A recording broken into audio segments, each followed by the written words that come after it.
Hello learners, welcome to Unacademy. मेरा नाम प्रांजल सिंह है और एक बार वापस मैं आपके साथ हमारे इस अनअकैडमी जुडिशरी चैनल पे जुड़ चुका हूं, जहां हम और आप मिलके इस वक्त अपने गुजरात जुडिशियल सर्विसेज एग्जामिनेशन की तैयारी कर रहे हैं। ये बात हमें और आपको दोनों को बहुत अच्छी तरह पता है कि गुजरात जुडिशरी का जो प्रीलिम्स है वो बहुत ही ज्यादा नजदीक है और इस सिचुएशन में बहुत ज्यादा इंपॉर्टेंट हो जाता है कि आप इस प्रीलिम्स के लिए 100% तैयार हो, क्योंकि इसके बाद जो अगला अटेम्प्ट आएगा उसमें 3 ईयर प्रैक्टिस रूल का जो नियम है वो जुड़ के आएगा। अब इस सिचुएशन में सब लोग जितने भी बच्चे हैं उनका लॉ का पोर्शन तो बहुत अच्छे से तैयार है, लेकिन जो जीके का चंक है वो बहुत ज्यादा प्रॉब्लम कर रहा है। और गुजरात जीके को लेकर मेरे पास इतनी सारी क्वेरीज आई हैं, इसलिए मुझे ये लगा कि इसका एक क्लास खल्लास करना जरूरी है और इस बात को मैंने आपसे काफी पहले ही प्रॉमिस कर दिया था। और फाइनली हमारे आज के इस क्लास में हम करने वाले हैं एक क्लास और गुजरात जीके खल्लास। तो चलिए शुरू करते हैं हमारे आज के सेशन को। और आज के इस पर्टिकुलर सेशन की दो सबसे इंपॉर्टेंट बातें मैं इस क्लास की शुरुआत में ही बता देना चाहता हूं। सबसे पहला, आज ये कोई रैंडम जीके नहीं है जिसको मैं इधर उधर से उठा के ले आया। ये एक ऐसा क्वालिटी कंटेंट है जहां पे हमने सबसे पहले जो पीवाईक्यूज हैं उनको एनालाइज किया। आज के सेशन में भी सबसे पहले हम पीवाईक्यूज को ही देखेंगे और उसके बाद हमने ये स्टडी मटेरियल तैयार किया कि सर ये जो पीवाईक्यूज हैं वो गुजरात में एक्चुअल में किस तरीके से आते हैं, जीके का कौन सा चंक गुजरात में कैसे पूछा जाता है, उसको समझने के बाद ही हमने अपने आज के इस पूरे सेशन को शुरू किया है और आपको आज ये चीज हमारे इस सेशन में देखने को मिलेगी। तो चलिए शुरुआत करते हैं हमारे आज के सेशन की। अगर आपको मेरी आवाज सही आ रही है, सब कुछ समझ में आ रहा है, तो एक बार ठीक है, मुझे तो आवाज अपनी सही लग रही है। आई होप बाकी लोगों को भी आवाज ठीक अमाउंट में आ रही हो। शुरू करते हैं आज के सेशन को और समझने की कोशिश करते हैं कि क्या है ये गुजरात जीके का पूरा प्रोसेस। लेकिन उससे पहले दो इंपॉर्टेंट बातें। सबसे पहला तो ये कि अगर अभी तक आपने मेरे टेलीग्राम ग्रुप को फॉलो नहीं किया है तो उसको जल्दी से फॉलो कर लीजिए। क्यों? क्योंकि जो इस क्लास की पूरी पीडीएफ है और इस क्लास की पीडीएफ के साथ साथ एक स्टडी मटेरियल भी है, एक पीडीएफ जो आपको इस टेलीग्राम ग्रुप में आज रात को मिल जाएगा। और उसके साथ ही साथ बाकी जितने भी रेगुलर अपडेट्स हैं, जैसे कि उत्तराखंड जुडिशरी का डेट और बाकी सारी चीजें सबसे पहले आपको इस टेलीग्राम पे ही मिलती हैं। तो इसको ज्वाइन नहीं किया तो जल्द से जल्द इसको ज्वाइन जरूर कर लीजिए। और उसके साथ ही साथ आगे बढ़ने से पहले एक और इंपॉर्टेंट बात, वो क्या है? वो है सर हमारे अनअकैडमी जुडिशरी का लोएस्ट प्राइस। इस वक्त अनअकैडमी जुडिशरी आपको ऑफर कर रहा है फ्लैट 60% ऑफ और 12 मंथ का फ्री एक्सटेंशन हमारे सभी जुडिशियल सब्सक्रिप्शंस में। यानी कि अगर आप एक ऐसे लर्नर हैं जो इस वक्त जुडिशरी की तैयारी कर रहे हैं तो इस वक्त आप 28,499 में हमारे एक साल का जुडिशरी सब्सक्रिप्शन प्लस उसके साथ ही साथ आप एक साल का जुडिशरी सब्सक्रिप्शन और यानी कि टोटल 2 साल का जुडिशरी सब्सक्रिप्शन ले सकते हैं इतने कम पैसों में। और अगर आप इस ऑफर को अवेल करना चाहते हैं तो इसके लिए आप मेरा कोड PS का इस्तेमाल कर सकते हैं, जो आपको इस ऑफर के साथ साथ और भी बहुत सारे एक्सक्लूसिव बेनिफिट्स देता है। तो चलिए शुरू करते हैं हमारे आज के सेशन को, जहां हम समझने वाले हैं गुजरात जीके के बारे में। Shweta Gautam ji, very good evening. Very good evening. I hope all of you are well and all of you are fine. अब गुजरात जीके के मॉडल को समझने से शुरुआत करते हैं हमारे आज के सेशन की।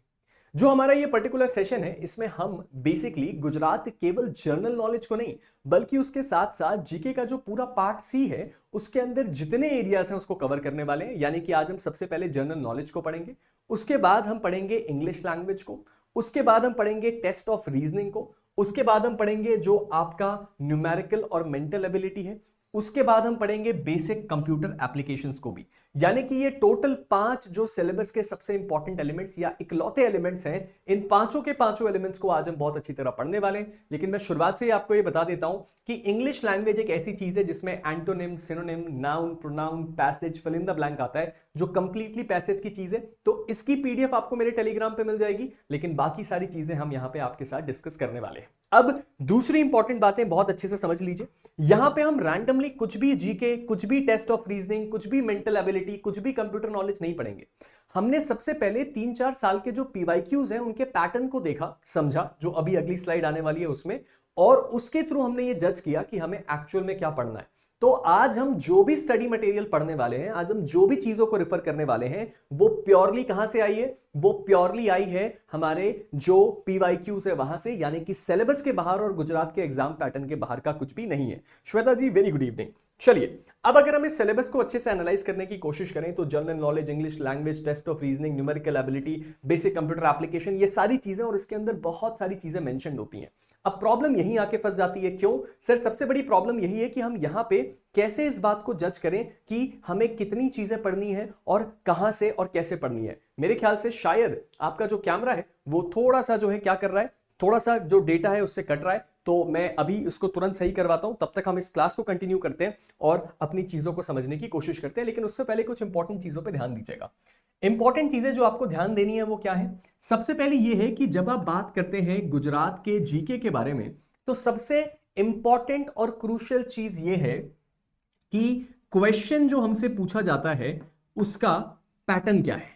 जो क्वेश्चन हमसे पूछा जाएगा उस एग्जाम में, उसका पैटर्न क्या है और उसका लेवल क्या है। अभी मैं खुद आपको सारे क्वेश्चंस दिखाऊंगा, उसके बाद आप इस बात का जवाब खुद दीजिएगा। बट फिर भी अगर आप मुझसे पूछें तो जीके और लैंग्वेज के लेवल पे इन क्वेश्चंस का लेवल इजी और एट मैक्स मॉडरेट तक ही जाता है, उसके ऊपर कभी भी इन क्वेश्चंस का लेवल नहीं जाता है। यानी कि आपको अगर इन क्वेश्चंस को सही करना है मैक्सिमम एक्यूरेसी के साथ, तो आपको एक लौती चीज जिसकी जरूरत पड़ेगी वो क्या है? वो ये है कि आपने बस केवल एक बार उन एरियाज को रीड कर लिया हो जहां से सवाल पूछा जाता है, और आज के इस पर्टिकुलर सेशन में आपको एग्जैक्टली वही मिलने वाला है। तो चलिए सबसे पहले शुरुआत करते हैं हम क्वेश्चंस को देखने से कि सर ये सवाल किस पैटर्न का आ रहा है। अभी हम इसके सॉल्यूशंस नहीं करेंगे, अभी हम केवल इन क्वेश्चंस को रेफर कर रहे हैं ताकि आपको ये देखने और समझने में बहुत आसानी हो कि बेसिकली सवाल कैसा और कहां से पूछा जाएगा। जैसे कि Brijesh ji very good evening, very good evening.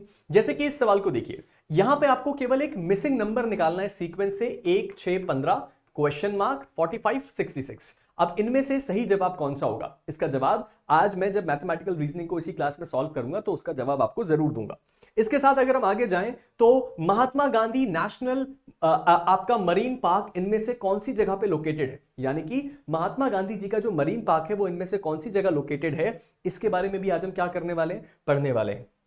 उसके साथ ही साथ इसमें से कौन सा वो शब्द है जो कि आपका प्रोडिगल है, एक इंग्लिश का शब्द है प्रोडिगल, उसके जस्ट अपोजिट है। अब अगर आप इस बात को देखें तो अगर आपके पास केवल एक इंग्लिश की पीडीएफ है जिसके अंदर सारे के सारे शब्द लिखे हुए हैं और उस शब्द का बेसिक मतलब हिंदी में और उसका एंटोनिम और सिनोनिम दोनों लिखा हुआ है, तो आपको इस सवाल को सॉल्व करने में बिल्कुल भी तकलीफ नहीं होगी।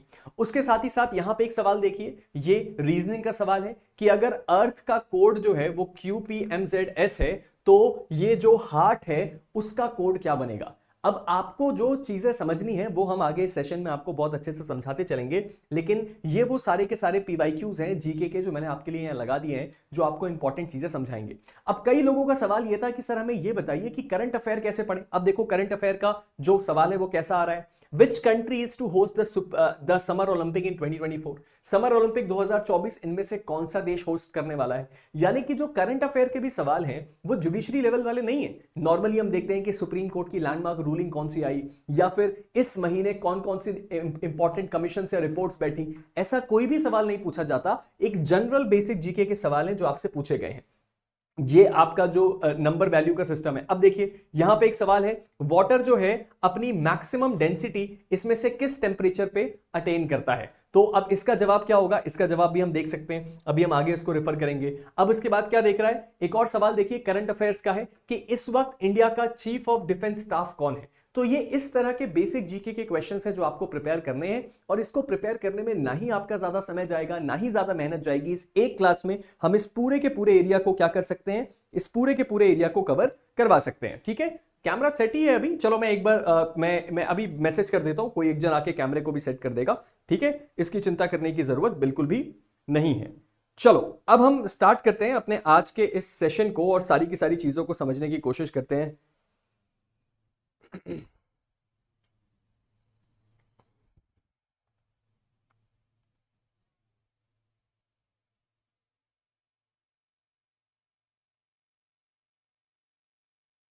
चलो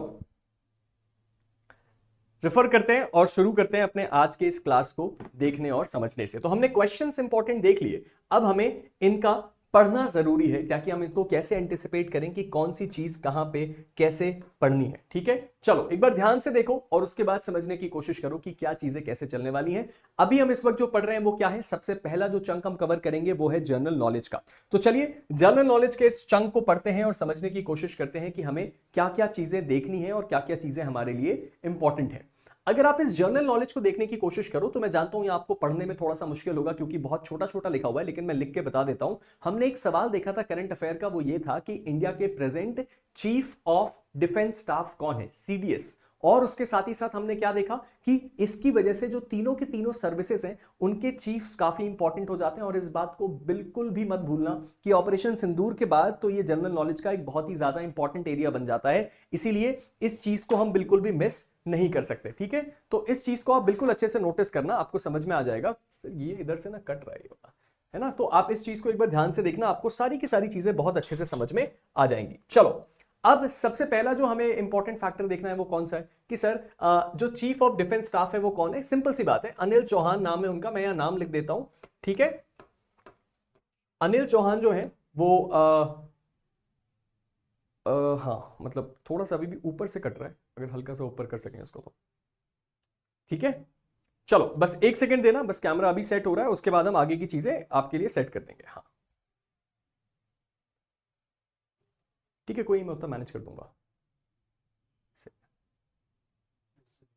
कोई नहीं कोई नहीं। चलो गाइज शुरू करते हैं। तो हम क्या कह रहे हैं कि सबसे पहले हमें चीफ ऑफ आर्म्ड फोर्सेस के बारे में बात करनी है। तो सबसे पहले चीफ ऑफ डिफेंस स्टाफ कौन है? अनिल चौहान।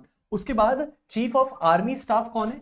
डिफेंस स्टाफ कौन होता है? डिफेंस स्टाफ वो व्यक्ति होता है जो तीनों के तीनों सर्विसेज को आपस में कोऑर्डिनेट करता है। चीफ ऑफ आर्मी स्टाफ कौन है? चीफ ऑफ आर्मी स्टाफ है जनरल उपेंद्र द्विवेदी। ठीक है, जनरल उपेंद्र द्विवेदी जो है वो कौन है? वो इस वक्त इंडिया के आर्मी के चीफ हैं। इसके बाद अगला सवाल किसका आता है? अगला सवाल आता है एयर स्टाफ कौन है? चीफ ऑफ एयर स्टाफ, उनका नाम है एपी सिंह, तो वो है एयर मार्शल एपी सिंह।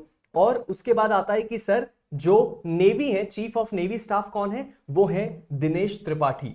ठीक है, अब इसके लिए आपको क्या करने की जरूरत है? आपको केवल एक रीडिंग होने की जरूरत है। अगर आपने केवल एक रीडिंग करके रखी है इस इंफॉर्मेशन की तो आपके लिए मोर देन सफिशिएंट है कि आप इसको अच्छे से याद कर लेंगे। अब इसमें कुछ मेहनत लगी? बिल्कुल मेहनत नहीं लगी, लेकिन ये आपके एग्जाम पर्सपेक्टिव से बहुत इंपॉर्टेंट है। स्पेशली दो लोगों का मैं नाम बता रहा हूं, उनका नाम बहुत अच्छे से ध्यान से पढ़ लेना, बहुत इंपॉर्टेंट है। हो गया सर, वो नहीं कर दिया। ठीक है, चलो तो अब ये क्या कह रहा है? एक तो जनरल अनिल चौहान आपके लिए बहुत इंपॉर्टेंट है, उपेंद्र द्विवेदी आपके लिए बहुत इंपॉर्टेंट है। और अगर कुछ आउट ऑफ द बॉक्स पूछने की कोशिश करी, क्योंकि हमने एयर स्ट्राइक किया था ऑपरेशन सिंदूर में, तो दिनेश त्रिपाठी जो है, जो कि हमारे क्या है, सॉरी एपी सिंह जो है, जो कि एयर के चीफ है, इंडियन एयरफोर्स के चीफ है, उनका नाम हमारे लिए बहुत ज्यादा इंपॉर्टेंट हो जाता है। ठीक है, AP Singh, Devesh Tripathi, perfect perfect perfect. चलो ये बात सबको अच्छे से याद है।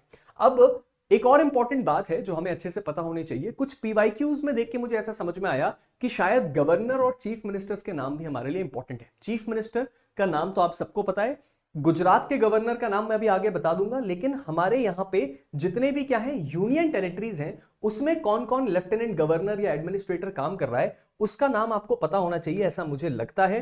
क्यों? क्योंकि एग्जाम पर्सपेक्टिव से इंपॉर्टेंट है। तो अगला जीके का जो इंपॉर्टेंट फैक्ट है वो क्या है? ध्यान से देखो, अगला जीके का इंपॉर्टेंट फैक्ट है सारे के सारे जो हमारे पास क्या है, सारे के सारे जो हमारे यूनियन टेरिटरीज हैं उनके लेफ्टिनेंट गवर्नर्स का नाम। सबसे पहले अंडमान एंड निकोबार जो यूनियन टेरिटरी है, वहां पे एडमिरल डी के जोशी रिटायर्ड, जो कि वहां के लेफ्टिनेंट गवर्नर है। उसके बाद आता है चंडीगढ़ की जो आपका यूनियन टेरिटरी है, वहां पे श्री गुलाब चंद्र कटारिया एडमिनिस्ट्रेटर। दादरा नगर हवेली दमन एंड दीव, मेरे हिसाब से ये बहुत इंपॉर्टेंट है, तो यहां पे श्री प्रफुल्ल पटेल एडमिनिस्ट्रेटर है, वहां पे लेफ्टिनेंट गवर्नर नहीं होता है। दिल्ली के लेफ्टिनेंट गवर्नर के बारे में हम सब लोग जानते हैं, विनय सक्सेना, वो लेफ्टिनेंट गवर्नर है और वो बहुत ज्यादा न्यूज में भी रहते हैं। जम्मू एंड कश्मीर, लक्षद्वीप, ये दोनों भी बहुत ज्यादा इंपॉर्टेंट हो जाती हैं। क्यों इंपॉर्टेंट है सर? इसका इंपॉर्टेंट होने का सबसे बड़ा रीजन ये है कि ये दोनों सबसे न्यूएस्ट यूनियन टेरिटरी हैं इंडिया की।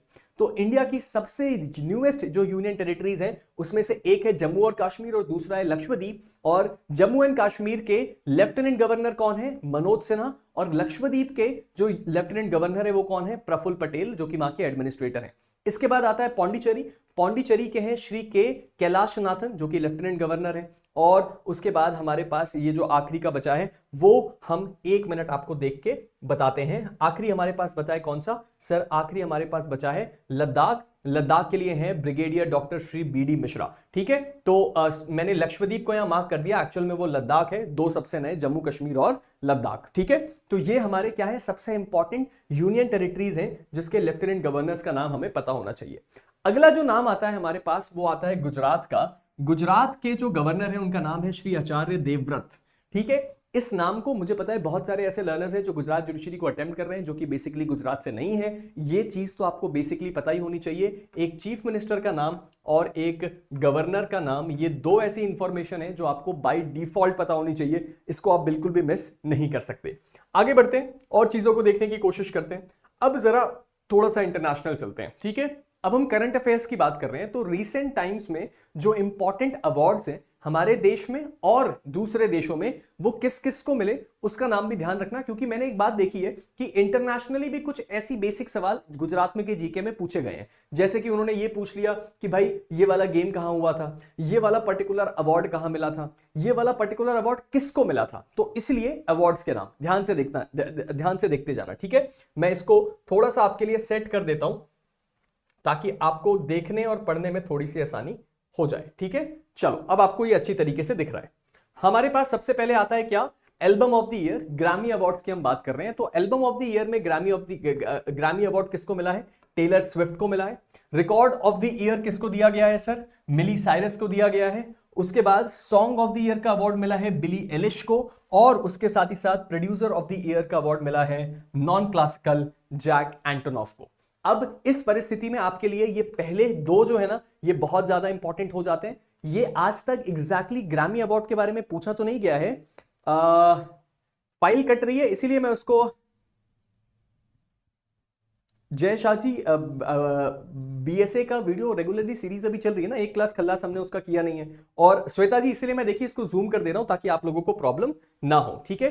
अब देखो अगली हमारे पास जो चीज आती है, मैं इसको भी अभी आपके लिए सेट कर देता हूं, उसके बाद हम उसको अच्छे से कवर कर लेंगे। चलो अब एक बार आओ और यहां पे देखो मैं किसके बारे में बात कर रहा हूं, नोबेल प्राइज विनर्स। इसको अपने कॉपी में वेरी इंपॉर्टेंट मार्क कर सकते हो, क्योंकि ये क्या है, इस वक्त लास्ट जो नोबेल प्राइज मिले हैं, नोबेल प्राइजेस का जो सेट है वो किन लोगों को मिला है वो आपके लिए जानना जरूरी है। तो नोबेल प्राइज विनर साल 2024 के कौन कौन है, ध्यान से सुन लो। साइकोलॉजी और मेडिसिन के लिए मिला है विक्टर एम्ब्रोस और ग्रे रुवकुम को। फिजिक्स के लिए मिला है John J Hopfield and Geoffrey E Hinton को। केमिस्ट्री के लिए मिला है David Baker, Demis Hassabis and John Jumper को। लिटरेचर के लिए मिला है हैन कैंग को। पीस के लिए मिला है निहॉन हिडांक्यो को। और इकोनॉमिक साइंसेस के लिए मिला है डैरॉन एक्युम्ग्लो, सिमन जॉनसन और जेम्स रॉबिन्सन को। अब तुम बोलोगे कि सर इतनी सारी चीजें क्यों याद करें, दो चीजों को अच्छे से याद कर लो, एक पीस और एक लिटरेचर।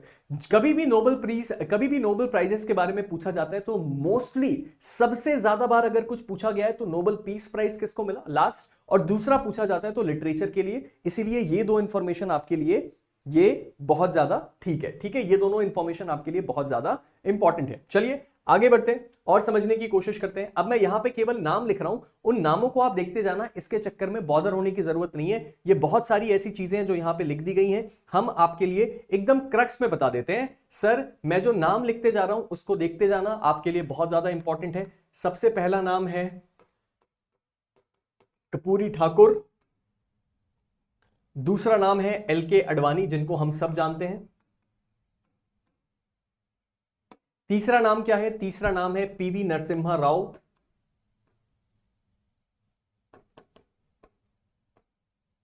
उसके बाद अगला नाम क्या है, चरण सिंह।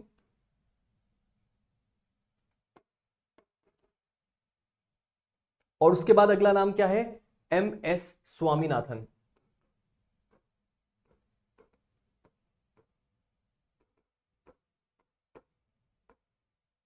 अब ये पर्टिकुलर नाम किनके हैं, ये जो सारे के सारे नाम मैंने यहां लिखे हुए हैं, कर्पूरी ठाकुर, एलके अडवाणी, पीवी नरसिम्हा, चरण सिंह और एम एस स्वामीनाथन, ये वो कौन लोग हैं, ये वो 5 लोग हैं जिनको साल 2024 में भारत रत्न मिला था। तो इस बात को ध्यान रखना कि इंडिया में जो भारत रत्न का अवार्ड है वो लास्ट जो दिया गया था वो कौन है, वो है कर्पूरी ठाकुर, एलके अडवाणी, पीवी नरसिम्हा राव, चरण सिंह और एम एस स्वामीनाथन। इसमें से लगभग ज्यादातर लोगों को आप बहुत अच्छी तरीके से जानते होंगे। अब कुछ और इंपॉर्टेंट चीजें हैं जो आपको कवर करनी है, क्यों, क्योंकि सर ये जीके के एस्पेक्ट से आपके लिए बहुत ज्यादा इंपॉर्टेंट है। ध्यान से देखना जो मैं समझाने की कोशिश कर रहा हूं। यहां पे मैंने कुछ नाम लिखे हैं और उन नामों के बारे में आपको कुछ कुछ बताया है। चलिए ध्यान से देखते हैं। डीवाई चंद्रचूड़ जी के बारे में हम सब जानते हैं, अभी साल 2024 में ही वो रिटायर हुए। ये कौन थे, ये इंडिया के 50th चीफ जस्टिस थे। तो इंडिया के 50वें चीफ जस्टिस थे डीवाई चंद्रचूड़। इस वक्त कौन है, उनके बाद कौन बना था, क्या किसी को याद है? क्या किसी को भी याद है? डीवाई चंद्रचूड़ के बाद अगला चीफ जस्टिस कौन बना था? प्रेजेंट में है जस्टिस बी आर गवई। लेकिन जस्टिस बी आर गवई के बाद, बी आर गवई से पहले जस्टिस संजीव खन्ना थे 51st चीफ जस्टिस, और 52nd है बी आर गवई। अब 50th चीफ जस्टिस जो कि डीवाई चंद्रचूड़ साहब थे, जिनके फादर भी इंडिया के चीफ जस्टिस थे, इनको कुछ एक इंपॉर्टेंट पोजीशन ऑफर करी गई है जो उन्होंने एक्सेप्ट करी है, और इसीलिए इनका नाम जीके में बहुत इंपॉर्टेंट है। और एक बात मैं बता दूं, ये जो घटना है ये सर अभी की है, यानी कि मई जून की घटना है। इसका मतलब कि सर ये आपके लिए बहुत ज्यादा इंपॉर्टेंट हो जाती है। इनको डिस्टिंग्विश्ड प्रोफेसर बनाया गया है एनएलयू दिल्ली का, जो कि इंडिया के फॉर्मर चीफ जस्टिस थे। डिस्टिंग्विश्ड प्रोफेसर का मतलब क्या होता है, यानी कि नेशनल लॉ यूनिवर्सिटी दिल्ली में इनको एक ऐसे प्रोफेसर का टाइटल दिया गया जो असिस्टेंट प्रोफेसर से प्रमोट होकर नहीं आता, बल्कि अपने फील्ड में कुछ इतना एक्स्ट्रॉर्डिनरी काम करता है, इसीलिए उनको प्रोफेसर का डेजिग्नेशन दिया जाता है कि वो बच्चों को आके क्या कर सके, पढ़ा सके। तो जस्टिस डीवाई चंद्रचूड़ को डिस्टिंग्विश्ड प्रोफेसर का टाइटल दिया गया है एनएलयू दिल्ली से, जहां पे वो अब विजिट करेंगे। ठीक है, वेरी गुड श्वेता जी। इसके बाद हमारे पास अगला नाम आता है नीरज चोपड़ा का। हम सब जानते हैं हमारे देश है ओलंपिक विनर नीरज चोपड़ा, उनको अभी अभी इसी महीने क्या किया गया है, ऑनररी लेफ्टिनेंट के पद पे भेज दिया गया है, honorary lieutenant colonel territorial army में। तो अगर आपको पता हो तो जो लेफ्टिनेंट कर्नल का पद है वो एमएस धोनी को भी मिला हुआ है, कहां पे, टेरिटोरियल आर्मी में। सिमिलरली जो नीरज चोपड़ा है उनको भी क्या किया गया है, ऑनररी लेफ्टिनेंट कर्नल का पद दिया गया है टेरिटोरियल आर्मी में। उसके बाद आता है डॉक्टर अजय कुमार, बहुत ज्यादा इंपॉर्टेंट है, इसको भी मार्क कर लो। ये क्यों इंपॉर्टेंट है, क्योंकि इनको यूनियन पब्लिक सर्विस कमीशन यानी कि यूपीएससी का क्या नियुक्त किया गया है, चेयरमैन नियुक्त किया गया है। ये भी बीते 30 दिनों की पुरानी कहानी है। इससे पहले वो इंडिया के डिफेंस सेक्रेटरी थे, और उसके साथ ही साथ सुजाता चतुर्वेदी, ये आपका कौन थी, मिनिस्ट्री ऑफ यूथ अफेयर्स में थी, और अब इनको क्या कर दिया गया है, यूपीएससी का मेंबर नियुक्त कर दिया गया है। जस्टिस सूर्यकांत जो कि क्या है, एग्जीक्यूटिव चेयरमैन है नेशनल लीगल सर्विस अथॉरिटी के। इनके बारे में मैं अभी आपको जब सुप्रीम कोर्ट के प्रेजेंट जजेस के बारे में बताऊंगा तब बताऊंगा, क्यों, वो आपके लिए ज्यादा इजी होगा समझना। अभी आपके लिए जो इंपॉर्टेंट है वो मैंने यहां मार्कआउट कर ही दिया है, मैं केवल उन्हीं को लेके आया हूं, कोई नई बात नहीं बता रहा हूं। ठीक है, अब मेरी बात को बहुत ध्यान से समझना, तुम्हें सारी की सारी चीजें क्लियर हो जाएंगी। जस्टिस डीवाई चंद्रचूड़ जो है वो कौन है, जस्टिस डीवाई चंद्रचूड़ है इंडिया के 50th चीफ जस्टिस, और इस वक्त उनके बारे में क्या हमें इंपॉर्टेंट बात पता है, उनके बारे में हमें सबसे इंपॉर्टेंट बात यह पता है कि वो इस वक्त एनएलयू दिल्ली में एक डिस्टिंग्विश्ड प्रोफेसर का पद होल्ड कर रहे हैं। नीरज चोपड़ा को ऑनररी लेफ्टिनेंट कर्नल का पद दिया गया है। अजय कुमार यूपीएससी के क्या है, नए चेयरमैन हैं। सुजाता चतुर्वेदी यूपीएससी की नई मेंबर है, और उसके साथ ही साथ जस्टिस सूर्यकांत कौन है, एग्जीक्यूटिव चेयरमैन है national legal service authority India के। ठीक है, अब आ जाते हैं जरा थोड़ा सा सुप्रीम कोर्ट की कहानी को समझने। क्यों सर, सुप्रीम कोर्ट में तो सब कुछ हमें पता है, आप हमें ऐसा नया क्या बता देंगे जो आपको थोड़ा सा ज्यादा नॉलेजेबल लगे। अभी मैं बताता हूं, देखो तुम्हें मजा आ जाएगा। मैं अभी जो तुम्हें बताने वाला हूं उसको ध्यान से समझना, क्योंकि तुम्हारे लिए ये पर्टिकुलर पेज में बहुत सारे जीके के क्वेश्चंस छुपे हुए हैं। ठीक है, सर का आवाज चेंज लग रहा है, चेंज क्यों लग रहा है यार? तो हो सकता है माइक कई बार बदलता रहता है, इससे तुम्हें आवाज अलग लग रही हो। फिलहाल अभी चलो अगली सेट ऑफ इंफॉर्मेशन को ध्यान से देखो। इंडिया के प्रेजेंट चीफ जस्टिस कौन है, इस वक्त प्रेजेंट चीफ जस्टिस है बी आर गवई। मैं नाम यहां लिख देता हूं, जस्टिस बी आर गवई जो है वो इंडिया के कौन है, इस वक्त प्रेजेंट चीफ जस्टिस है। ये बात हमें अच्छे से पता है, बिल्कुल पता है। ये present chief justice B R Gavai साहब हैं, ये इंडिया के कौन से नंबर के चीफ जस्टिस हैं सर, 52nd नंबर के चीफ जस्टिस हैं। ठीक, अब हमारे देश में सुप्रीम कोर्ट का जब कभी भी कोई चीफ जस्टिस नियुक्त होता है तो वो कौन होता है, हमारी सुप्रीम कोर्ट का पहला जज। अब उसके बाद सीनियरिटी में जो भी अगला होगा एक्स ऑफिशियो, यानी कि इस बात से फर्क नहीं पड़ता कौन उस पद पे बैठा है, सेकंड नंबर का जो भी सीनियर मोस्ट जज होगा वो बाय डिफॉल्ट क्या बन जाता है, वो बाय डिफॉल्ट बन जाता है नालसा का एग्जीक्यूटिव चेयरमैन। अब इस मेरी बात को ध्यान से सुनना, ये बहुत ही ज्यादा कॉमनली पूछा जाने वाला सवाल है। हमारे देश में सुप्रीम कोर्ट का जो भी चीफ जस्टिस होगा वो बाय डिफॉल्ट क्या होगा, पैटर्न होगा चीफ जस्टिस उस पर्टिकुलर सुप्रीम कोर्ट का। अब जो भी चीफ जस्टिस के बाद अगला सीनियर जज है, भले ही वो आगे चीफ जस्टिस बनना हो या ना हो, वो बाय डिफॉल्ट क्या बन जाता है, नालसा यानी कि नेशनल लीगल सर्विस अथॉरिटी का एग्जीक्यूटिव चेयरमैन, और पैटर्न कौन रहता है, चीफ जस्टिस। तो इस वक्त हम अभी पढ़ के आए पिछली स्लाइड में क्या, कि जस्टिस सूर्यकांत जो है वो क्या है, जस्टिस सूर्यकांत जो है वो इंडिया के इस वक्त के एग्जीक्यूटिव चेयरमैन है नेशनल लीगल सर्विस अथॉरिटी के। इसके बाद हमारे पास आता है जस्टिस विक्रम नाथ। जस्टिस विक्रमनाथ और जस्टिस सूर्यकांत ये दोनों अगले चीफ जस्टिस बनने की लाइन में है, लेकिन आपके लिए जो इंपॉर्टेंट बात है वो ये है, जो नाम लिखा हुआ है यहां पे, जस्टिस बीवी नगराथना। ये नाम को बिल्कुल मत भूलना। इंडिया में आज तक कभी भी कोई फीमेल चीफ जस्टिस रही है क्या? नहीं, आज तक नहीं। साल 2027 के आसपास जस्टिस बीवी नगराथना क्या होंगी? इंडिया की फर्स्ट फीमेल चीफ जस्टिस होंगी। ये मुझे अभी से कैसे पता? ये हम सबको अच्छे से पता है कि सीनियरिटी के बेस पे क्या होता है, चीफ जस्टिस पद दिया जाता है, और उसके हिसाब से अभी से ये बात पता चल चुकी है कि जस्टिस बीवी नगराथना इंडिया की पहली फीमेल चीफ जस्टिस होने वाली हैं, और ये एक बहुत ही ज्यादा इंपॉर्टेंट जीके का फैक्ट है। ठीक है, इसको बिल्कुल भी आपको मिस नहीं करना है। चलिए आगे बढ़ते हैं। अब इसके बाद मैं आपको कुछ इंपॉर्टेंट कमीशंस के बारे में बताने वाला हूं, क्योंकि मैंने कुछ पीवाईक्यूज ऐसे देखे जो कि कमीशन से पूछे गए थे। ठीक है, इंपॉर्टेंट कमीशंस के बारे में या इंपॉर्टेंट कमीशंस के बैकग्राउंड के बारे में पूछे गए, तो बहुत इंपॉर्टेंट हो जाता है कि आपको इंपॉर्टेंट कमीशंस के बारे में भी पता हो। तो चलो थोड़ा सा दिमाग लगाते हैं, समझने की कोशिश करते हैं। सबसे पहले हमें देखना है 1955 का स्टेट रीऑर्गेनाइजेशन कमीशन। ठीक है, तो ये स्टेट रीऑर्गेनाइजेशन कमीशन क्या था? स्टेट रीऑर्गेनाइजेशन कमीशन जो है, इसने स्टेट की बाउंड्रीज को रिकमेंड करने के लिए क्या किया था? एडवाइस किया था। मतलब इसने केवल ये बोला था कि हमारे देश में जो अलग अलग स्टेट्स हैं उनकी बाउंड्री कैसी होगी और किस तरीके से वर्क करेगी। इसके बाद हमारे पास आता है कोठारी कमीशन। ये आया 1964 में। इसने क्या किया? इसने बेसिकली जनरल प्रिंसिपल और गाइडलाइंस बनाई, जिससे हमारे देश में एजुकेशन जो है वो क्या हो, कॉमनली और फ्रीक्वेंटली और एक्टिवली और यूनिफॉर्मली पूरे देश में हो। यानी कि कोठारी कमीशन क्यों आया? ताकि हमारे देश में सेम लेवल ऑफ एजुकेशन पूरी कंट्री में एक साथ प्रोवाइड करी जा सके। इसके बाद आता है कपूर कमीशन 1966 का। इसकी स्थापना क्यों हुई? क्योंकि ये महात्मा गांधी के असैसिनेशन के बारे में बात कर रहा था। अब चूंकि हम कपूर कमीशन के बारे में पढ़ रहे हैं जो कि 1966 का था, इस कमीशन का गठन किया गया था ताकि महात्मा गांधी के असैसिनेशन के बारे में पता लगाया जा सके। इसीलिए हम एक अगला कमीशन भी तुरंत देखते हैं, इसके ठीक 4 साल बाद, खोसला कमीशन, जिसकी स्थापना हुई थी सुभाष चंद्र बोस की डेथ को इन्वेस्टिगेट करने के लिए, जो कि हुई थी साल 1945 में। तो सुभाष चंद्र बोस की डेथ को इन्वेस्टिगेट करने के लिए कौन सा कमीशन बैठा? खोसला कमीशन बैठा। अब इस बात को ध्यान से समझना कि इसी सुभाष चंद्र बोस जी की डेथ को दोबारा री इन्वेस्टिगेट करने के लिए साल 2005 में मुखर्जी कमीशन भी बैठा, जिसने क्या किया? इनकी डेथ को एग्जामिन किया, बेसिकली इन्वेस्टिगेशन किया कि उनकी डेथ कैसे हुई। इसके बाद एक वेरी इंपॉर्टेंट कमीशन आता है, मंडल कमीशन 1979 का। इस कमीशन में क्या हुआ? इसने 450 बैकवर्ड क्लासेस और 27% रिजर्वेशन फॉर ओबीसी के बारे में बात करी थी, और इसीलिए मंडल कमीशन आपके लिए बहुत ज्यादा इंपॉर्टेंट है। एग्जैक्टली श्वेता जी, वेरी गुड वेरी गुड। अब इसके बाद हमारे पास आता है सरकारिया कमीशन। सरकारिया कमीशन 1983 का एक कमीशन है। इसमें क्या हुआ? इसने जो है सेंटर और स्टेट के बीच जो पावर का इंबैलेंस है, या इनके बीच आइडियली पावर का बैलेंस कैसा होना चाहिए, इसके बारे में बात करी। इसके बाद हमारे पास आता है नानावती कमीशन साल 2000 का। इसने 1984 में जो एंटी सिख रायट्स हुए थे, हमें पता है बहुत बड़ी एक हिस्ट्री थी इसके पीछे, तो इस एंटी सिख रायट्स के बारे में जो इन्वेस्टिगेशन है वो किसने किया? वो किया आपका नानावती कमीशन ने। इसके बाद हमारे पास आता है नरेंद्रन कमीशन। नरेंद्रन कमीशन था साल 2000 का। इस कमीशन ने क्या किया? जो बैकवर्ड क्लासेस है, जो बैकवर्ड क्लासेस की पोजीशन है स्टेट पब्लिक सर्विसेज में, उसके बारे में बात करी।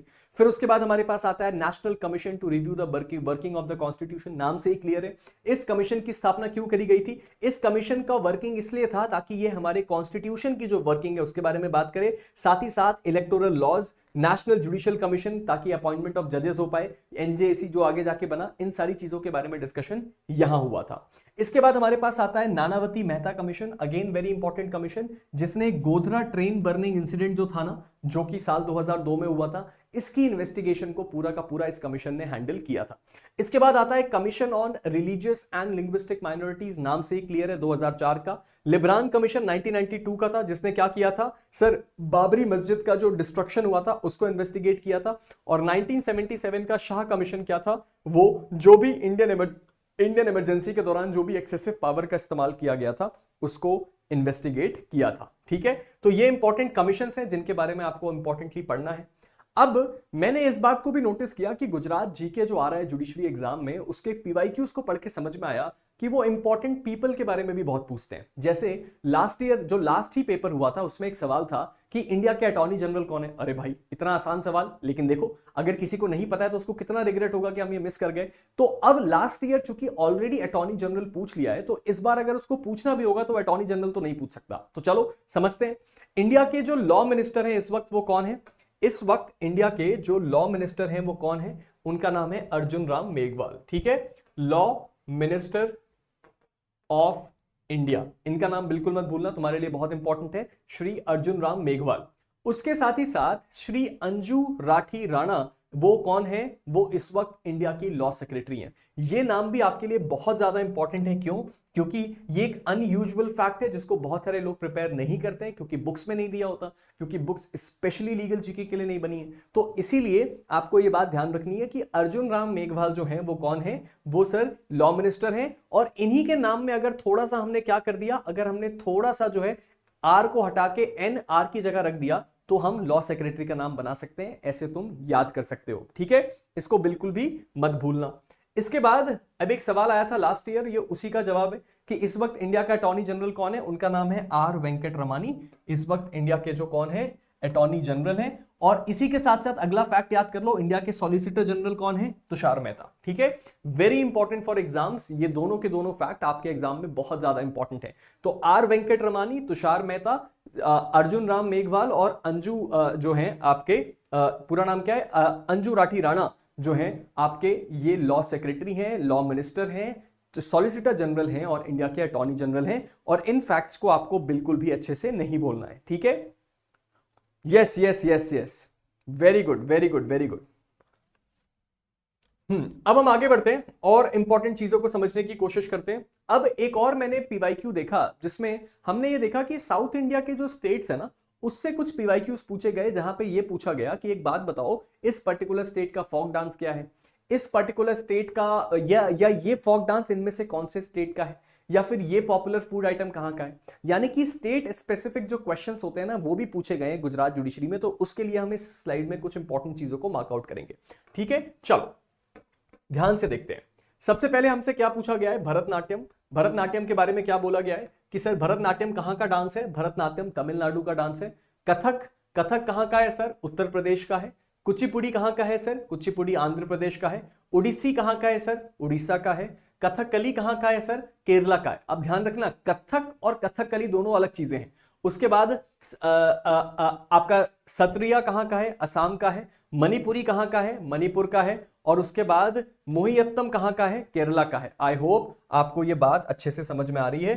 मैं इसको थोड़ा सा आपके लिए क्या कर देता हूं, इधर खिसका देता हूं ताकि आपको चीजें सही से दिख जाए। ठीक है, चलो तो हमने देख लिया जो हमारे लिए सबसे इंपॉर्टेंट है वो क्या है? भरतनाट्यम है, कथक है, कुचिपुड़ी है, कथकली है। ये सबसे कॉमन वो एग्जाम्स है, सबसे कॉमन वो फैक्ट्स है जो आपके लिए एग्जाम में पूछे जाते हैं। आई होप आपको ये अच्छी तरीके से समझ में आ रहा होगा, क्योंकि ये आपके एग्जाम पर्सपेक्टिव से और आपके जुडिशियल सर्विसेज एग्जामिनेशन के पर्सपेक्टिव से बहुत ज्यादा इंपॉर्टेंट है। मैं जानता हूं बहुत सारे लोग सोच रहे होंगे कि यार जल्दी से सर आइए और आके हमें वो बता दीजिए रीजनिंग के क्वेश्चन कैसे सॉल्व करें। रीजनिंग भी इसके बाद आएगा, चिंता बिल्कुल मत करो। चलो अब हम आते हैं अगले पे। अगला हम क्या देखने वाले हैं? अगला हम देखने वाले हैं प्लेस और लोकेशन के बारे में।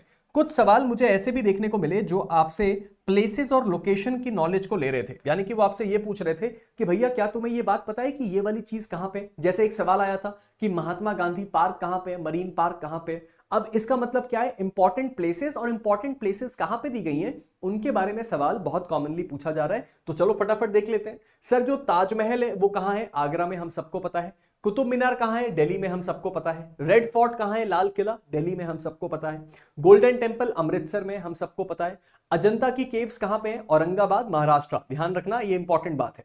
एलोरा केव्स कहां पे है? औरंगाबाद महाराष्ट्र। चार मीनार कहां पे है? हैदराबाद। गेटवे ऑफ इंडिया कहां है? बॉम्बे। कई लोग इंडिया गेट और गेटवे ऑफ इंडिया में कंफ्यूज हो जाते हैं। इंडिया गेट दिल्ली में है, ये वो है जो कि हम 15 अगस्त को देखते हैं। गेटवे ऑफ इंडिया मुंबई में है, जो आपने कहां देखा है? मूवीज में देखा है। ताज होटल के सामने कुछ है, समुद्र की लहरें आती हैं, वो गेटवे ऑफ इंडिया है। ठीक है, तो इंडिया गेट और गेटवे ऑफ इंडिया इन दोनों में कंफ्यूज मत होना, इंपॉर्टेंट है। इसके बाद आता है सच्ची स्तूप, ये कहां है? ये सांची भोपाल में है। जगन्नाथ टेम्पल कहां है? पुरी में है। बृहदेश्वरा टेम्पल कहां पे है? थंजावुर तमिलनाडु में। हवा महल कहां पे है? जयपुर में, वेरी इंपॉर्टेंट। हावड़ा ब्रिज कहाँ है? कैलकाटा में, ये तो सबको पता है। फिर उसके बाद आता है सोमनाथ टेम्पल कहाँ है? भाई गुजरात में है। और उसके बाद आता है विक्टोरिया आपका मेमोरियल कहाँ है? वो कैलकाटा में है। इन चीजों के बारे में हमने बहुत अच्छे से पढ़ा है, इसलिए हमें बहुत अच्छे से याद भी है। ये केवल मैंने इंपॉर्टेंट चीजें मार्कआउट कर दी हैं। अभी आगे एक पीडीएफ आएगी, उस पीडीएफ के अंदर ये सारी चीजें बहुत डिटेल से लिखी हुई हैं, तो टेंशन लेने की तुम्हें बिल्कुल जरूरत नहीं है। आई होप यहां जितने भी लोग हैं उनको चीजें समझ में आ रही हैं। अब जब मैंने वो सवाल को पढ़ा ना गुजरात के पीवाईक्यू में, जिसमें लिखा हुआ था कि गांधी पार्क कहां पे है, तो मेरे को एक बात तो तुरंत समझ में आ गई कि यार गांधी जी गुजरात से हैं, और गुजरात में गांधी जी का जो रोल रहा है और गांधी जी से जुड़ा हुआ जो जीके रहा है ना, वो गुजराती इसके लिए बहुत ज्यादा इंपॉर्टेंट है। इसका मतलब ये पीवाईक्यू भी पढ़ना बहुत ज्यादा जरूरी है, इस एरिया को मिस नहीं किया जा सकता। इसीलिए इस पर्टिकुलर स्लाइड में हम केवल और केवल गांधी जी से जुड़ा हुआ जो जीके के इंपॉर्टेंट फैक्ट्स हैं उसको देखने पड़ने वाले हैं। ठीक है, चलो चलो चलो। क्वेश्चंस नहीं आते एग्जाम में, पूरा का पूरा घुमा के देते हैं जिससे दिमाग भी घूम जाता है। अरे श्वेता जी देखो, मैंने अभी यहां पे लगाया तो है, ये देखो ये सारे के सारे पीवाईक्यूज हैं। ये देखो, मैंने इसीलिए मैं जानता था आज सब लोगों को ये डाउट होगा कि ये देखो, अब ये क्वेश्चन आया था कहां पे? पीवाईक्यू में, कि महात्मा गांधी नेशनल, अरे यार, Mahatma Gandhi national marine park इनमें से कहां लोकेटेड है। मैं इसीलिए आपके लिए क्या लेके आया था, सारे के सारे पीवाईक्यूज लेके आया था, और ये सारे के सारे पीवाईक्यू है, एक भी सवाल खुद का नहीं है। अब देखो, ये इनमें से ऐसा कोई भी ऐसा फैक्ट नहीं है ना जो आपको परेशान कर पाएगा, या आपसे ये पूछ लेगा कि अरे भाई मुझे तो ये समझ ही नहीं आ रहा है। गुजरात जीके जो है वो बहुत ज्यादा टफ सवाल नहीं पूछता है, वो आपसे केवल ये जानना चाहता है कि भाई तुमने बेसिक जीके की नॉलेज रखी है कि नहीं। अगर तुम्हारे पास बेसिक जीके की नॉलेज है तो तुम्हारे लिए बहुत ज्यादा, हाँ बिल्कुल बिल्कुल, जैसे अर्चिता जी बोल रही हैं कि एक ना एक क्वेश्चन जो है वो गांधी जी से जुड़ा हुआ जरूर आता है, तो इसीलिए गांधी से जुड़े हुए बहुत सारी चीजें, एक पीडीएफ भी मैं आज रात को शेयर करूंगा जिसमें मैं उसके सारे डिटेल्स डाल दूंगा कि गांधी जी से जुड़े हुए इंपॉर्टेंट मॉन्यूमेंट्स, प्लेसेस जो है पूरे इंडिया में कहां कहां है। तो वो आपके लिए क्या है, बहुत ज्यादा इंपॉर्टेंट हो जाएगा। चलो फिलहाल देखते हैं गांधी जी से जुड़े हुए कुछ इंपॉर्टेंट फैक्ट्स देख लेते हैं, क्या पता हमारे काम आ जाए। सबसे पहले गांधी जी का जन्म कहां हुआ था? गांधी जी का जन्म हुआ था 2 अक्टूबर को, है ना। 2 अक्टूबर हमें कैसे याद रहता है सर? 2 अक्टूबर गांधी जयंती से तो याद रहता है, ये दृश्यम भी है, दृश्यम भी याद दिलाता है। तो गांधी जी का जन्म 2 अक्टूबर 1869 को हुआ था पोरबंदर गुजरात में। तो पोरबंदर गुजरात जो जगह है उसका नाम याद करना। गुजराती लोगों को तो बहुत अच्छे से याद है, जिसने जीके पढ़ी है उसको भी अच्छे से याद है। ये उनके लिए स्पेशली है जो हमारे यहाँ पे वो बच्चे हैं जो गुजरात को बिलोंग नहीं करते और कभी जीके पढ़ी नहीं है, ठीक है। उसके बाद उनकी फिलॉसफी क्या थी भाई? सत्य का और अहिंसा का, यानी कि ट्रुथ और नॉन वायलेंस, उनकी 2 सबसे इंपॉर्टेंट फिलॉसफीज थी। अब उनके लिए आपको सबसे इंपॉर्टेंट बात क्या ध्यान रखनी है? उन्होंने साबरमती आश्रम जो है अहमदाबाद में, उसकी स्थापना करी थी 1917 में। ये जीके का एक बहुत इंपॉर्टेंट सवाल हो सकता है कि उन्होंने साबरमती आश्रम की क्या करी थी? स्थापना करी थी। उसके बाद उनका डांडी मार्च, सॉल्ट मार्च बहुत ज्यादा क्या है, इंपॉर्टेंट है, जो कहां से शुरू हुआ था? साबरमती से शुरू हुआ था, आश्रम से, जो कि डांडी तक गया था 1930 में, जहां पे उन्होंने ब्रिटिशर्स के द्वारा लगाए गए सॉल्ट टैक्स का विरोध किया था। अब एक और बड़ा कॉमन सा सवाल है जो कि गांधी जी या कोई भी जीके का सवाल हो वो इतना ज्यादा मुश्किल नहीं पूछा जाता है, इसीलिए हाँ चलो मैं ये कह रहा हूं कि अब अगला जो आपके लिए इंपॉर्टेंट फैक्ट है, क्योंकि इतना ज्यादा मुश्किल चीजें नहीं पूछी जाती हैं, कई लोगों को ये बहुत आसान फैक्ट लगेगा लेकिन एक्चुअल में इतना ज्यादा ये टफ नहीं है। अगर आप इसको याद कर ले और आपको भी बहुत आसान लगने लगेगा, लेकिन एग्जाम के प्रोस्पेक्ट से इंपॉर्टेंट है, वो है the story of my experiments with truth. My experiment with truth, सच्चाई के साथ मेरा एक्सपेरिमेंट, जो गांधी जी की ऑटोबायोग्राफी है वो गांधी जी ने लिखी थी, और ये गांधी जी की ऑफिशियल किताब, ऑफिशियल ऑटोबायोग्राफी, जो कि बहुत ज्यादा पॉपुलर बुक है। हर एक जीके के एग्जाम में बहुत इंपॉर्टेंट फैक्ट्स में इसका नाम मेंशन होता है, इसको भगवान के लिए बिल्कुल भी मत भूलना, ठीक है। हाँ सर, बट हमारे यूपी में तो बहुत टफ क्वेश्चंस आते हैं जीके लेवल के, अलग होता है यूपी में तो, बट गुजरात के लिए ठीक है। हाँ हाँ हाँ, मतलब ये तो मैं पर्टिकुलर सेशन गुजरात के लिए ले रहा हूँ ना। हाँ, यूपी में थोड़ा टफ लेवल हाई रहता है। चलो अब गांधी जी के द्वारा कुछ इंपॉर्टेंट इवेंट्स जो जिसका पार्ट गांधी जी रहे उनको भी देख लो। चंपारण सत्याग्रह 1917 में हुआ, खेड़ा सत्याग्रह 1918 में हुआ, नॉन कॉपरेशन मूवमेंट 1920 में हुआ, डांडी मार्च, सॉल्ट सत्याग्रह 1930 में हुआ, और क्विट इंडिया मूवमेंट 1942 में हुआ। तो ये कुछ इंपॉर्टेंट इवेंट्स है और उसका ईयर है, आपको पता होना चाहिए, इसीलिए यहां पे इसको मेंशन कर दिया गया है। अब एक सवाल आया था लास्ट ईयर, और उस लास्ट ईयर के सवाल में यह था कि जर्मनी का प्रेजेंट चांसलर कौन है।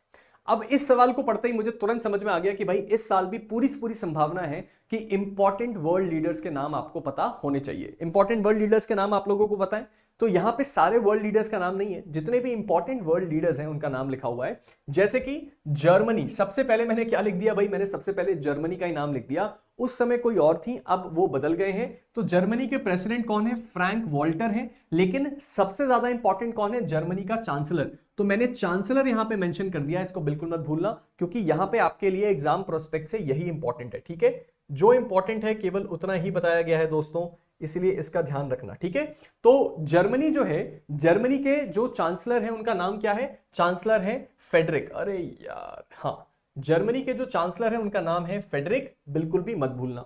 इसके बाद बात आता है इटली का। इटली के जो प्रेसिडेंट हैं वो आपके लिए इंपॉर्टेंट नहीं है। इटली की प्राइम मिनिस्टर आपके लिए बहुत इंपॉर्टेंट है, जॉर्जिया मेलोनी। आपने इंस्टाग्राम के मीम में इनको ना देखा हो, ऐसा हो नहीं सकता। अगर आप इंस्टाग्राम चलाते हैं, अगर आप इंस्टाग्राम पे एक्टिव हैं, तो आपने कभी ना कभी इनको जरूर देखा होगा। प्राइम मिनिस्टर जॉर्जिया मेलोनी जो है वो इटली की प्राइम मिनिस्टर है, इनका नाम ध्यान रखना इंपॉर्टेंट है।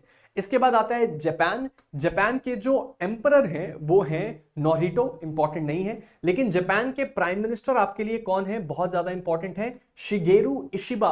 कौन है? जापान के प्राइम मिनिस्टर हैं। उसके बाद आता है न्यूजीलैंड। न्यूजीलैंड के जो किंग है वो है चार्ल्स III। आप देखोगे चार्ल्स III आपको 3 जगह लिखा दिखेगा। एक्चुअल में चार्ल्स जो है वो यूनाइटेड किंगडम के किंग का टाइटल उनको न्यूजीलैंड में मिलता है। तो इंपॉर्टेंट क्या है? न्यूजीलैंड के प्राइम मिनिस्टर जो कि है क्रिस्टोफर लक्सन। उसके बाद आता है पाकिस्तान। पाकिस्तान के जो प्रेसिडेंट हैं उनका नाम है जरदारी, आसिफ अली जरदारी। लेकिन प्राइम मिनिस्टर आपके लिए इंपॉर्टेंट है, जिनका नाम है शहबाज शरीफ। आपने अभी रिसेंटली ऑपरेशन सिंदूर के दौरान उनका नाम कई बार अच्छे तरीके से सुना होगा। अर्चिता जी, आपका जवाब एकदम सही है, वंदूर। ठीक है, उसके बाद हमारे पास आता है यूके, जो आपका यूनाइटेड किंगडम है। वहां के किंग कौन है? Charles III। और प्राइम मिनिस्टर कौन है? कीर स्टारमर। इस बात को ध्यान रखना कि यूके एक ऐसा देश है जिसका किंग और प्राइम मिनिस्टर दोनों का नाम आपके लिए इंपॉर्टेंट है, एग्जाम में पूछा जा सकता है।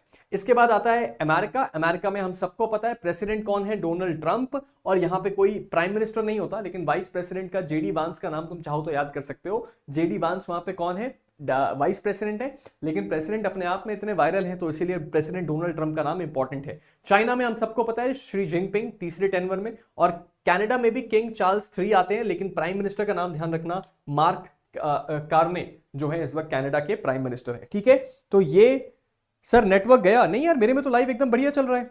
ठीक है, चलो, तो हमने ये इंपॉर्टेंट कुछ लोगों का नाम ध्यान रखा, जिससे हमें ये समझ में आ गया कि इंपॉर्टेंट वर्ल्ड लीडर्स कौन है। क्यों? क्योंकि लास्ट जो क्वेश्चन था लास्ट ईयर का, यहां मैं मार्क कर देता हूं, ये PYQ था, जिसमें यह पूछा गया था कि जर्मनी का प्रेजेंट चांसलर कौन है। ठीक है, बात समझ में आ रही है? चलो, बहुत बढ़िया, आगे बढ़ते हैं और उसके बाद कुछ और चीजों को देखने की कोशिश करते हैं।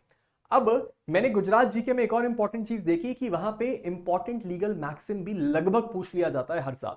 तो गुजरात जीके में अगर हर साल इंपॉर्टेंट लीगल मैक्सिम आता है, तो मैं अगर तुम्हें यकीन से बताऊं ना, तो 2022 का, शायद मुझे एग्जैक्टली ईयर याद नहीं है, उसमें लीगल मैक्सिम बहुत आसान आए थे। लीगल मैक्सिम कैसे आए थे पता है? लीगल मैक्सिम पूछा था कि ऑडी अल्ट्रम पार्टम का मतलब क्या है, या नेमो जुडिक्स इन कॉसा सुआ का मतलब क्या है, इस तरह के सवाल, यानी कि जो बहुत आसान सवाल है। ठीक है, अब यहां पे मैंने क्या कर दिया है, मैं ये कह रहा हूं कि सर यहां पे मैंने वो सारे के सारे लीगल मैक्सिम्स लगा दिए हैं जो 2-3 साल के पेपर को एनालाइज करने के बाद मुझे ऐसा लगता है इंपॉर्टेंट है, और आपको इन लीगल मैक्सिम्स को जरूर पढ़ लेना चाहिए गुजरात एग्जाम से पहले। सबसे पहले आता है एक्टस नॉन फेसिट रियम निसी मेंसिट रिया। इस लीगल मैक्सिम का मतलब क्या है? ध्यान से देखो, इस लीगल मैक्सिम का जो मतलब है वो बड़ा ही सिंपल सा मतलब है। मतलब क्या है?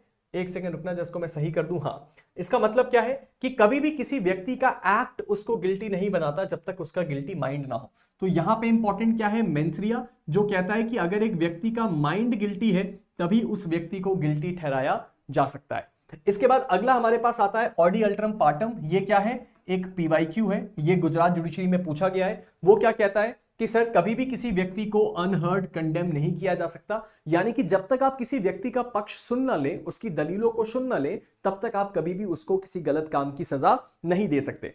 इसके बाद आता है सेसेनेट रेशन लेगिस सेसेनेट इप्सा लेक्स। क्या कहता है ये कहता है when the reason for the law ceases the law itself ceases. ये भी PYQ है। तो बेसिकली ये क्या कह रहा है? ये कह रहा है कि जब कभी भी किसी लॉ को बनाने का कारण खत्म हो जाए तो वो लॉ भी अपने आप खत्म हो जाता है। ठीक है, 2 या 3 मैक्सिम होते हैं।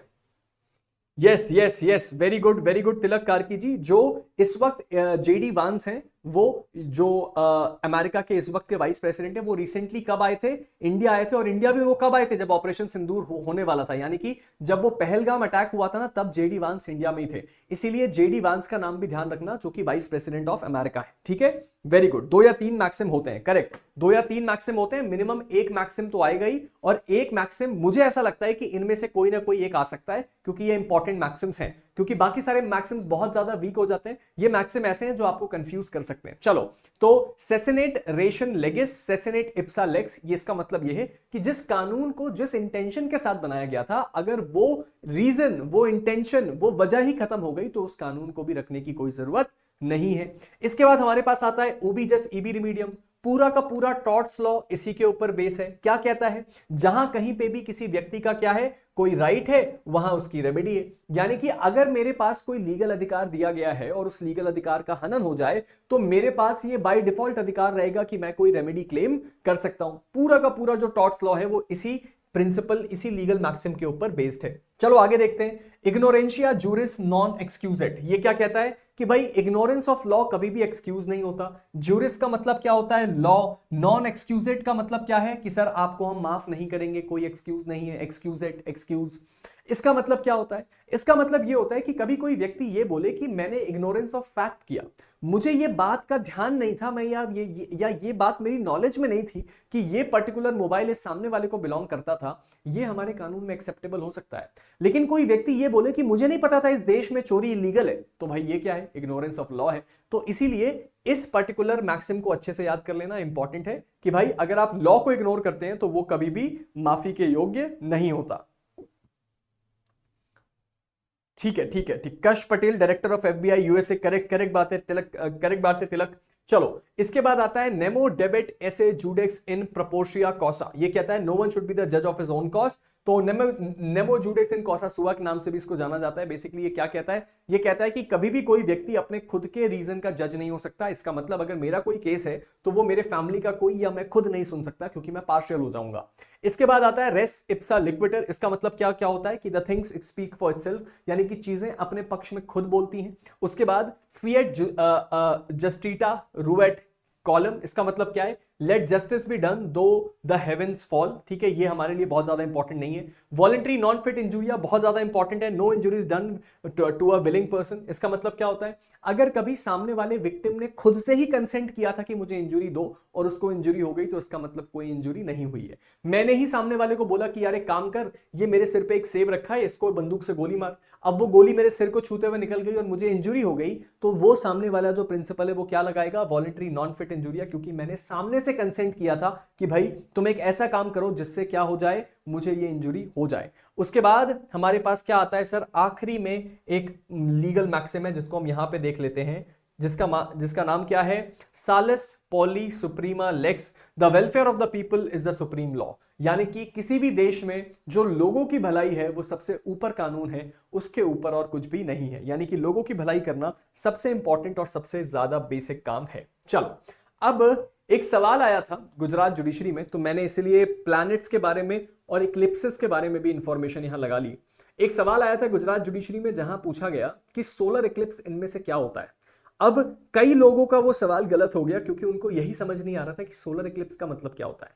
अब सोचो गुजरात जुडिशरी में जो क्वेश्चंस का लेवल है वो कितना आसान है, बस आपको बेसिक चीजें पता होनी चाहिए। तो मैंने सोचा कि लास्ट टाइम अगर सोलर इक्लिप्स पूछा गया तो इस बार हो सकता है लूनर इक्लिप्स पूछ ले। तो आज हम सोलर और लूनर दोनों इक्लिप्स को समझने वाले हैं कि वो क्या होता है। 2 मिनट में समझ में आ जाएगा, ध्यान से देखो। सोलर इक्लिप्स का मतलब क्या होता है, सूर्य ग्रहण। मतलब क्या होता है, जब मून जो है सन और अर्थ के बीच में आ जाए। यानी कि अगर एक तरफ क्या है, सन है, ठीक है, ये क्या है, सन है, और इस सन, ये एक तरफ सन है, दूसरी तरफ क्या है, दूसरी तरफ जो है अर्थ है। ठीक है, यहां पे क्या है, एक अर्थ है जो कि अपने एक दूसरे के चक्कर काट रहा है। इन दोनों के बीच में अगर क्या आ जाए, कभी भी मून आ जाए, तो हम ये कहेंगे कि कौन सा इक्लिप्स लग गया है, कौन सा इक्लिप्स लग गया है, हम इसको कहते हैं सोलर इक्लिप्स लग गया है, यानी कि सूर्य ग्रहण लग गया है। क्यों, क्योंकि अब ये जो सूरज की रेज हैं वो इस मून पे पड़ेंगी और हमारे यहां पे क्या होगा, एक शैडो क्रिएट होगा। इसी को हम कहते हैं सोलर इक्लिप्स। बात समझ में आ रही है। कितने लोग हैं जिनको मेरी ये बात समझ में आ रही है, और जिन लोगों ने अभी तक सेशन को लाइक नहीं किया है फटाफट एक बार सेशन को लाइक कर दो। ठीक है, अब ध्यान से समझो मैं क्या समझाने की कोशिश कर रहा हूं कि सर सोलर इक्लिप्स का मतलब क्या होता है। एग्जैक्टली वर्ड टू वर्ड यही सवाल आया था, एग्जैक्टली वर्ड टू वर्ड सीधा सीधा पीवाईक्यू में ये पूछ लिया था सोलर इक्लिप्स का क्या मतलब होता है। जस्ट इमेजिन जिस जिस बच्चों का ये सवाल गलत हुआ होगा उनको कितना बुरा लगा होगा कि मतलब इतना बेसिक सवाल हम गलत करके आ गए। तो सोलर इक्लिप्स का मतलब सिंपल है, जब मून क्या करता है, सन और अर्थ के बीच में आ जाता है और मून क्या कर देता है, सनलाइट को ब्लॉक कर देता है जो कि अर्थ के ऊपर पड़ रही है, और उससे हम क्या कहते हैं, इससे हम कहते हैं कि हमारे अर्थ पे सूर्य ग्रहण लग गया। ये कब होता है, ये केवल और केवल न्यू मून के समय ही होता है, जब नया मून होता है तभी हम ये चीज को, इस फिनोमेना को देखते हैं। अब सोलर इक्लिप्स तो पूछ चुका है, रिसेंटली पूछ चुका है। अगला इंपॉर्टेंट क्या हो जाता है, लूनर इक्लिप्स। तो चलो लूनर इक्लिप्स पढ़ लेते हैं। लूनर इक्लिप्स का मतलब होता है जब अर्थ क्या होता है, सन और मून के बीच में आ जाता है। यानी कि एक बार ध्यान से समझ लो, जब कभी भी सन है और यहां पे एक मून है और अर्थ क्या कर रहा है, इन दोनों के बीच में कहीं आ गया, तो वो जो फॉर्मेशन है उसको हम चंद्र ग्रहण कहते हैं, यानी कि लूनर इक्लिप्स कहते हैं। ठीक है, चलो अब ये कब होता है, ये केवल फुल मून के समय हो सकता है। चलो आगे बढ़ते हैं, अब इसको हम अच्छे से समझने की कोशिश करते हैं। कुछ 4 मैंने बुलेट पॉइंट्स लिख दिए जो कि प्लैनेट सिस्टम से जुड़े हुए हैं, जो शायद आपको इस एग्जाम में कुछ इंपॉर्टेंट फैक्ट्स और बता दें, क्योंकि जब से मैंने देखा कि एक इक्लिप्स का कोई क्वेश्चन आया था, इसका मतलब प्लैनेटरी जीके के ऊपर भी कुछ क्वेश्चंस आ सकते हैं। तो कुछ बेसिक चीजें यहां पे पढ़ के समझ लेते हैं, ठीक है, आपकी काफी ज्यादा मदद हो जाएगी। कौन सी सेलेस्टियल बॉडी जो है वो सोलर इक्लिप्स के समय अलाइन होती है, सन, मून और अर्थ, और इसी ऑर्डर में अलाइन होती है। तो बेसिकली हमें क्या ध्यान रखना है सर, हमें यह ध्यान रखना है कि जब कभी भी हम आपका बात करते हैं सोलर इक्लिप्स की, तो कौन कौन सी बॉडी किस ऑर्डर में अलाइन होती है। सर सबसे पहले होता है सन, उसके बाद होता है मून, उसके बाद अर्थ। क्यों, क्योंकि मून जो है वो क्या होता है, सन और अर्थ के बीच में आ जाता है। उसके बाद ये क्या पूछ रहा है, during which lunar phase does solar eclipse occur. इनमें से कौन से लूनर फेज यानी कि चंद्रमा अपने कौन सी सिचुएशन में होता है जिसकी वजह से क्या होता है, जिसकी वजह से सोलर इक्लिप्स अकर होता है। तो सर हमने इस बात को पढ़ा था, न्यू मून, जब न्यू मून होता है तभी सोलर इक्लिप्स हो सकता है। इनमें से कौन से टाइप का इक्लिप्स जो है वो रिंग ऑफ फायर शो करता है। एक बहुत इंपॉर्टेंट जीके का फैक्ट है, वो है एनुलर सोलर इक्लिप्स। यानी कि एनुलर सोलर इक्लिप्स जो होता है ना, उसमें आपको रिंग ऑफ फायर दिखती है। वो बहुत कॉमन फोटो है, आपने कई बार देखा होगा कि सूर्य ग्रहण के समय एक फोटो लीक की जाती है, इसमें सूरज इतना सुंदर लगता है, ऐसा लगता है चारों तरफ आंख का गोला और बीच में एक डार्क स्पॉट है, तो उसी को हम कहते हैं रिंग ऑफ फायर। और उसके बाद ये क्या लिखा हुआ है, why don't solar Eclipse happen every new moon. Her new moon में सोलर इक्लिप्स क्यों नहीं होता है, क्योंकि सर वो ऑर्बिट पे डिपेंड करता है। ऐसे ही कोई मजाक नहीं है कि कोई भी आया और आके बोल के चला गया कि सोलर इक्लिप्स हो गया। यहां तक कितने लोगों को मेरी बात समझ में आई, चलो यहां तक कितने लोग ऐसे हैं जिनको बात समझ में आ रही है भाई।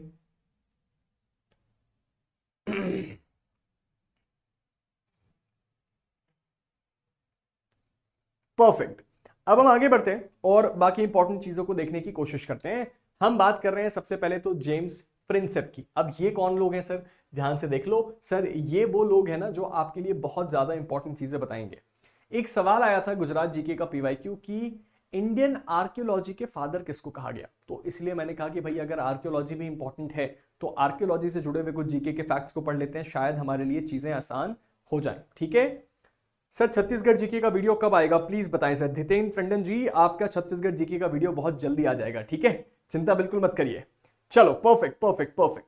अब इसके बाद एक गुजरात जीके का एक पीवाईक्यू है जिसमें यह सवाल पूछा गया कि इंडियन आर्कियोलॉजी का जो फादर है वो किसको कहा जाता है। अब जाहिर सी बात है वो सवाल तो दोबारा नहीं आ सकता, लेकिन अब सवाल कैसे आ सकते हैं, सवाल ये आ सकते हैं इंडियन आर्कियोलॉजी से जुड़े हुए कि भाई मोहनजोदाड़ो को किसने खोदा, या फिर हमने ये देखा कि भैया ये इंडस वैली सिविलाइजेशन को किसने ढूंढा। तो इसीलिए हमने क्या किया, फटाफट उनके नाम निकाल लिए ताकि हमें फटाफट चीजें पता चलती रहें। जेम्स प्रिंसेप कौन है, ये वो व्यक्ति हैं जिन्होंने ब्राह्मी स्क्रिप्ट 1837 में क्या करी थी, डिकोड करी थी। और ये क्या, इसको डिकोड करने से क्या हुआ था, अशोकन इंस्क्रिप्शंस। राजा अशोक के बारे में हम सब जानते हैं, अशोका द एम्परर। तो अशोका द एम्परर के समय की जो टेक्स्ट थे उसको ट्रांसलेट करने का काम किसने किया था, जेम्स प्रिंसेप ने। और ये बहुत ज्यादा इंपॉर्टेंट नाम है। फिर उसके बाद हमारे पास आता है जॉन मार्शल। ये जॉन मार्शल कौन है, इन्होंने इंडस वैली सिविलाइजेशन की खोज करी थी और हरप्पा और मोहनजोदारो जो था जो उस इंडस वैली सिविलाइजेशन का पार्ट था, 1920 में इसकी उन्होंने डिस्कवरी करी थी। उसके बाद हमारे पास आता है सर मोरटाइमर व्हीलर। ये कौन है? ये वो हैं जिन्होंने इंट्रोड्यूस किया था grid system in excavation, excavated Harappa again in 1940। तो इनका नाम केवल इसलिए ध्यान रखना क्योंकि ये व्हीलर साहब ने क्या किया था, हरप्पा जो सिविलाइजेशन है ना उसकी खुदाई में मदद करी थी। ठीक है, उसके बाद हमारे पास आता है archaeological survey of India, ASI. ये स्टैब्लिश हुआ था 1861 में, और किसने इसको स्टैब्लिश किया था? अलेक्जेंडर कनिलिंगम ने, जो कि ब्रिटिश रूल के अंतर्गत आते थे। जाहिर सी बात है 1861 में ब्रिटिश रूल था, तो इस बात को बहुत ध्यान से समझ लो कि अब्राहम कनिल क्या नाम है, अब्राहम कनिलिंगम जो थे उन्होंने क्या किया था, ASI archaeological survey of India की स्थापना करी थी। बहुत ज्यादा इंपॉर्टेंट स्टैब्लिशमेंट है ये। फिर एक्सकवेशन एट लोथल गुजरात, ये गुजरात का ही है तो इसको ध्यान रखना। इसको किसने किया था? एसआर राव ने किया था, जो कि अपने डॉकयार्ड के लिए बहुत ही ज्यादा फेमस है। तो लोथल गुजरात में जो एक्सकवेशन हुआ था उसको किया था एसआर राव ने। Father of modern archaeology India, इसको ध्यान से देखना। इंडिया की मॉडर्न आर्कियोलॉजी के फादर कौन है? मोरटाइम व्हीलर, जो कि जिन्होंने क्या किया था, साइंटिफिक मेथड्स का इस्तेमाल किया था एक्सकवेशन यानी कि खुदाई प्रोसेस में। First Indian director general of ASI. Archaeological survey of India के पहले इंडियन डायरेक्टर कौन थे? दयाराम सहानी, जिन्होंने हड़प्पा के सिविलाइजेशन की खुदाई में क्या करी थी, मदद करी थी। और famous site excavated bye John Marshall के द्वारा कोई सबसे फेमस साइट जिसका एक्सकवेशन किया गया था वो क्या है? मोहनजोदाड़ो एंड तक्षशिला। ठीक है, चलो बहुत बढ़िया। GK is infinite. हाँ, लेकिन मैंने आपके इसी इनफाइनाइट की प्रॉब्लम को सॉल्व करते हुए यहां पे इसका सोल्यूशन लेके आया हूं, इसलिए ये इनफाइनाइट बिल्कुल भी नहीं है। यहाँ पे सारी की सारी चीजें जो हैं वो बहुत ज्यादा क्या है, सिंपल, प्लेन, बहुत ही इजी वे में दी गई हैं। दिक्कत तुम्हें कुछ भी नहीं होगी। अब अगली चीज जो हम देख रहे हैं वो है दादा साहेब फाल्के अवार्ड। अब ये क्या है सर? दादा साहेब फाल्के अवार्ड से एक क्वेश्चन दिखा मुझे गुजरात जुडिशरी में, तो मैंने कहा यार अगर हमने अवार्ड भारत रत्न कवर कर लिया, अगर हमने बाकी अवार्ड्स को कवर कर लिया, तो इसको भी कवर करना बहुत ज्यादा जरूरी है। इसको बिल्कुल भी किसी भी हाल में मिस नहीं किया जा सकता। तो दादा साहेब फाल्के अवार्ड 1969 में सबसे पहली बार किसको मिला था? देविका रानी को मिला था। और इस बात को बिल्कुल मत भूलना, ये बहुत ज्यादा इंपॉर्टेंट है। पीवाईक्यू भी यहीं से आया था। फिर दादा साहब फाल्के थे कौन? सर ये एक इंडिया के डायरेक्टर थे फिल्म के, जिन्होंने राजा हरिश्चंद्र 1913 में फिल्म को डायरेक्ट किया था। इंडिया की पहली टॉकीज कौन सी है? सर आलम आरा है 1931 की, बहुत इंपॉर्टेंट है। उसके बाद क्या आता है? First recipient of Bharat Ratna in cinema, Satyajit Ray. तो भारत रत्न तो इससे पहले बहुत लोगों को मिला था, लेकिन मूवी इंडस्ट्री से, इंडियन सिनेमा इंडस्ट्री से पहली बार किसी व्यक्ति को जो भारत रत्न मिला था, उनका नाम क्या था? उनका नाम था Satyajit Ray. First Filmfare award for best actor, पहला best actor Filmfare award किसको मिला था? दिलीप कुमार को मिला था, दाग 1954 की फिल्म के लिए। उसके बाद क्या आता है? First Oscar of India honorary, तो इंडिया का पहला ऑस्कर किसको मिला था? सत्यजीत रे को मिला था 1992 में by academy awards. First Indian to win Oscar, सबसे पहला इंडियन जिसको ऑस्कर मिला था वो कौन थे? रेसेल फोकुटे, जिसको स्लम डॉग मिलियनेयर के लिए मिला था। A R Rahman Oscar, A R Rahman वो है जिनको 2 ऑस्कर मिले। और recently Dada Saheb Phalke award winner 2023 के कौन है? वहीदा रहमान। ठीक है, समझ में आ रही है बात? चलो अब अगली इंपॉर्टेंट चीज हमारे पास आती है भारत रत्न और पद्म अवार्ड्स की। हमारे यहाँ पे हम जब अवार्ड्स के बारे में बात कर रहे हैं तो हमें केवल ये पता होना चाहिए कि भारत रत्न और पद्म अवार्ड क्या है। हमने 5 नाम याद कर लिए जिनको साल 2024 में भारत रत्न मिला।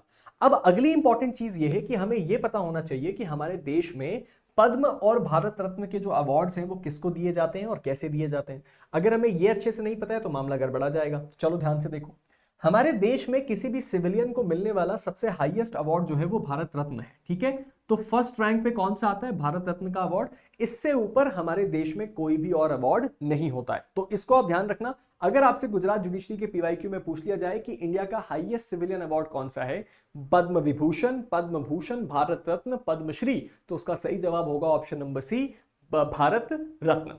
अब इसके बाद सवाल यह आता है कि भैया तो फिर ये जो पद्म अवार्ड्स हैं वो कैसे काम करते हैं? तो अब ध्यान से सुनो, हमारे देश में सबसे पहला और फर्स्ट रैंक का जो अवार्ड है वो कौन सा है? Sir any given day Bharat Ratna. Bharat Ratna जो है वो इंडिया का सबसे टॉप ऑर्डर का क्या है? सिविलियंस को दिया जाने वाला अवार्ड है। सेकंड नंबर पे आता है Padma Vibhushan. Padma Vibhushan second degree of honour है। फिर थर्ड डिग्री ऑफ ऑनर है पद्म भूषण और फोर्थ डिग्री ऑफ ऑनर है पद्मश्री। और ये चारों के चारों अवार्ड्स जो हैं इंडिया के सबसे हाई ऑर्डर सिविलियन अवार्ड्स में से एक आते हैं। तो ये कई लोगों को नहीं पता होता है। सबसे ऊपर होता है भारत रत्न, उसके बाद होता है पद्म विभूषण, उसके बाद होता है पद्म भूषण और उसके बाद होता है पद्मश्री। और ये चारों के चारों इंडिया के इसी क्रोनोलॉजिकल ऑर्डर में सबसे हाईएस्ट ऑर्डर हैं सिविलियन अवार्ड्स के। इसको आपको बिल्कुल भी नहीं भूलना है। चलो टेस्ट ऑफ रीजनिंग शुरू करी जाए, क्या कहते हो? नींद भाग जाएगी।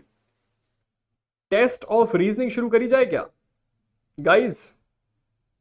एक बार जरा कमेंट सेक्शन में मुझे बताओ कितने लोग रीजनिंग पढ़ने के लिए तैयार हो। जीके का कुछ इंपॉर्टेंट फैक्ट अभी आगे और आएंगे, उससे पहले जरा मुझे बताओ कितने लोग ऐसे हैं जो रीजनिंग पढ़ने को तैयार है। गुजरात जीके में रीजनिंग कैसे सॉल्व करी जाए। अगेन अगर आप पीवाईक्यूज को देखोगे तो आपको समझ में आएगा कि जो क्वेश्चंस पूछे गए ना गुजरात में रीजनिंग के, वो बड़े आसान है। ऐसा नहीं है कि कुछ बहुत मुश्किल या टिपिकल या परेशान करने वाला है, बहुत ही बेसिक है, आसान है और बड़ी आसानी से इसको सॉल्व किया जा सकता है। चलिए शुरू किया जाए रीजनिंग को। कोई एक जन भी है जो कमेंट सेक्शन में इतनी हिम्मत रख के बोले कि हाँ सर रीजनिंग शुरू कीजिए, हम तैयार हैं। Perfect perfect perfect. चलो अब हम शुरू करते हैं। अर्चिता जी ने बोल दिया है रीजनिंग शुरू करो, तो चलो भाई रीजनिंग शुरू करते हैं। ये आता है हमारे पास सबसे पहला सवाल जो कि पीवाईक्यू है 2023 का। तो साल 2023 में ये सवाल आया था। अब इस टाइप के सवालों को देखो, मैं अगर रीजनिंग में तुम्हें कॉन्सेप्ट समझाने बैठूंगा ना तो बहुत ज्यादा दिक्कत हो जाएगी। तो मेरे पास सबसे बढ़िया तरीका क्या है कि मैं पीवाईक्यू को उठाऊं और तुम्हें यह बताऊं कि पीवाईक्यू इस पैटर्न का किस लॉजिक के साथ सॉल्व होता है, तो तुम्हारे लिए चीजें आसान हो जाएंगी। अब देखो यहां पे जो सवाल है वो क्या है। सवाल है कि नोएडा जो है ना उसका कोड है 39658, तो इंडिया का कोड क्या होगा। अब तुम्हें मैं एक अच्छी चीज ये बताता हूं कि जो इस तरह के सवाल है ना, एक और सवाल आया था 2023 में ऐसा ही, जो मैंने आगे लगा रखा है। इन दोनों सवालों को हम सॉल्व करेंगे और ट्रिक को सॉल्व करेंगे। ये बहुत ही बेसिक लेवल का सवाल है और इस सवाल को आप पूरे के पूरे जुडिशरी में उठा के देख लेना, एक इससे आसान सवाल आ नहीं सकता और गुजरात जुडिशरी इससे मुश्किल रीजनिंग पूछती नहीं है। तो चलो एक बार सिंपल कॉन्सेप्ट लगाना है, कुछ नहीं है इसमें। सर हमने क्या देखा, नोएडा को लिखा हुआ है 39658 में, तो चलो नोएडा लिख लेते हैं, NOIDA। अब यहां पे उसने बोला है कि हमने इसको कुछ डिजिट्स दिए हुए हैं, तो चलो डिजिट लगा लो जिस ऑर्डर में लिखे हुए हैं 39658, 39658। चलो ये हमने लिख लिया। अब हमें क्या मिल गया, अब हमें हर एक शब्द का अपना एक वैल्यू मिल गया। अब हमारे पास अगला शब्द है, अगला शब्द क्या है उसको देख लो। अगला शब्द यहां पे लिखा हुआ है इंडिया, ये इंडिया लिखा हुआ है। अब हमें केवल क्या करना है, नंबर्स को यहां से उठाना है और यहां पे पुट कर देना है। जैसे कि अब n का मतलब क्या है, n का मतलब है 3, तो यहां पे मैं क्या लिख देता हूं 3। उसके बाद o तो यहां पे कहीं है नहीं, i का नंबर क्या है 6, यहां पे 6 लिख देता हूं। d का नंबर क्या है 5, फिर i का नंबर क्या है 6 और a का नंबर क्या है 8। तो 6358 इसका क्या होगा, सही ऑप्शन होगा 635, अच्छा मैंने हाँ सॉरी 63568 उसका सही ऑप्शन होगा और ये रहा सही ऑप्शन नंबर डी 63568। सिंपल सा कॉन्सेप्ट है, इसमें कुछ भी ऐसा नहीं है जो मुश्किल है। अब कई लोगों को ऐसा लगेगा कि सर ये एक पीवाईक्यू है, अगला वाला हो सकता है इससे मुश्किल आ जाए, तो मैं अभी अगला वाला पीवाईक्यू भी करवाऊंगा, उसको देख के आपको समझ में आ जाएगा। सिंपल लॉजिक से सॉल्व होता है, इसमें कुछ भी मुश्किल नहीं है। अब दिक्कत कब होती है, जैसे मान के चलो यहां पे नोएडा दिया और अगला शब्द आपको इंडिया ना देके उसने क्या कर दिया, अगला शब्द आपको उसने दिया IONGK। अब इस सिचुएशन में केवल I और O ही हैं ऐसे जिनका क्या है, जिनका आपको नंबर पता है, बाकियों का नंबर नहीं पता है, तब ये क्वेश्चन टफ हो जाता है। लेकिन आपको इतना दिमाग लगाने की जरूरत नहीं है क्योंकि ये जो क्वेश्चन है वो इससे बाहर का या इससे हाई लेवल का इस पैटर्न में नहीं आता है। चलो अगले सवाल की तरफ चलते हैं, ठीक है। अगला सवाल क्या है, इसको ध्यान से देखो। अगला सवाल भी इसी पैटर्न का है जो आपसे बोल रहा है कि अर्थ को हमने कैसे लिखा है QPMZS। तो चलो भाई लिख लेते हैं EARTH, अर्थ। इसको हमने कैसे लिखा है QPMZS, QPMZS। ये हम कैसे लिखेंगे, अब ये बोल रहा है कि भैया हार्ट को ऐसे लिख दो, तो चलो हार्ट लिख देते हैं, कौन सी बहुत ज्यादा बड़ी बात हो गई। चलो हार्ट के लिए हमें सबसे पहले क्या देखना है, H कैसे लिखा है S, उसके बाद हमने क्या देखा T कैसे लिखा हुआ है Z, उसके बाद हमने क्या देखा E कैसे लिखा हुआ है Q, उसके बाद हमने क्या देखा A और R, A लिखा हुआ है P, R लिखा हुआ है M, PM, SQPMZ, ये ऑप्शन नंबर ए इसका सही जवाब होगा। सिंपल सी बात है, ठीक है, तो इसमें कुछ भी ऐसा नहीं है जो क्या है आपको परेशान कर पाएगा। तो इस पैटर्न के सवाल आप इसी पैटर्न से सॉल्व कर सकते हैं, उससे आपको कोई भी दिक्कत नहीं होनी है। अब ये एक सवाल आया है, ये जो सवाल है ना ये आपको थोड़ा सा परेशान कर सकता है। अब इसने क्या बोला, इस सवाल को ध्यान से देखो। इस पर्टिकुलर सवाल ने बोला है कि आपको क्या करना है, सम करना है। सम आया मतलब आपको एडिशन करना है। एडिशन किसका करना है, सभी के सभी स्क्वायर्स का जो कि 1 से 9 डिजिट के हैं। तो बेसिकली ये क्वेश्चन क्या बोल रहा है, ये क्वेश्चन आपको ये बोल रहा है कि भैया 1 से लेके 9 तक का स्क्वायर निकालो और उन सबको क्या कर दो, आपस में ऐड कर दो। अब कई लोग जिनको नहीं पता होता कि स्क्वायर का मतलब क्या होता है, वो इस क्वेश्चन में कंफ्यूज हो सकते हैं, वरना इस क्वेश्चन में कंफ्यूज होने जैसा कुछ भी नहीं है। तो बेसिकली आपको क्या करना है, सिंपल सा काम करना है। इस क्वेश्चन में आपको 1 2 3 4 5 6 7 8 और 9, आपने 9 तक के नंबर लिख लिए 1 से 9। अब स्क्वायर क्या होता है, इन सब के ऊपर जो 2 लग जाता है उसको हम स्क्वायर कहते हैं। स्क्वायर का मतलब एक ही नंबर को 2 बार मल्टीप्लाई करना। तो 2 का स्क्वायर क्या होगा, 2 into 2 which is equals to 4। तो अब आपको हर नंबर का स्क्वायर पता होना चाहिए और उससे आप क्या कर सकते हो, अब ये चाहता तो 20 तक का स्क्वायर बोल सकता था या 80 से 90 तक का स्क्वायर बोल सकता था, तब आपको स्क्वायर करने में मुश्किल होता। लेकिन 9 का भी स्क्वायर कितना होगा, 9 9 81। अब इसका मतलब क्या है, बहुत आसान हो गई चीजें। अब आपको इन सभी के सभी स्क्वायर्स को निकाल के आपस में जोड़ देना है, जो जवाब होगा वो इस ऑप्शन का सही जवाब होगा। अब देखो यहां पे हमने इस काम को कर दिया। हमने क्या देखा, हमने सर इन सारे के सारे नंबर्स का एडिशन किया, उससे पहले हमने यहाँ पे स्क्वायर निकाल दिया।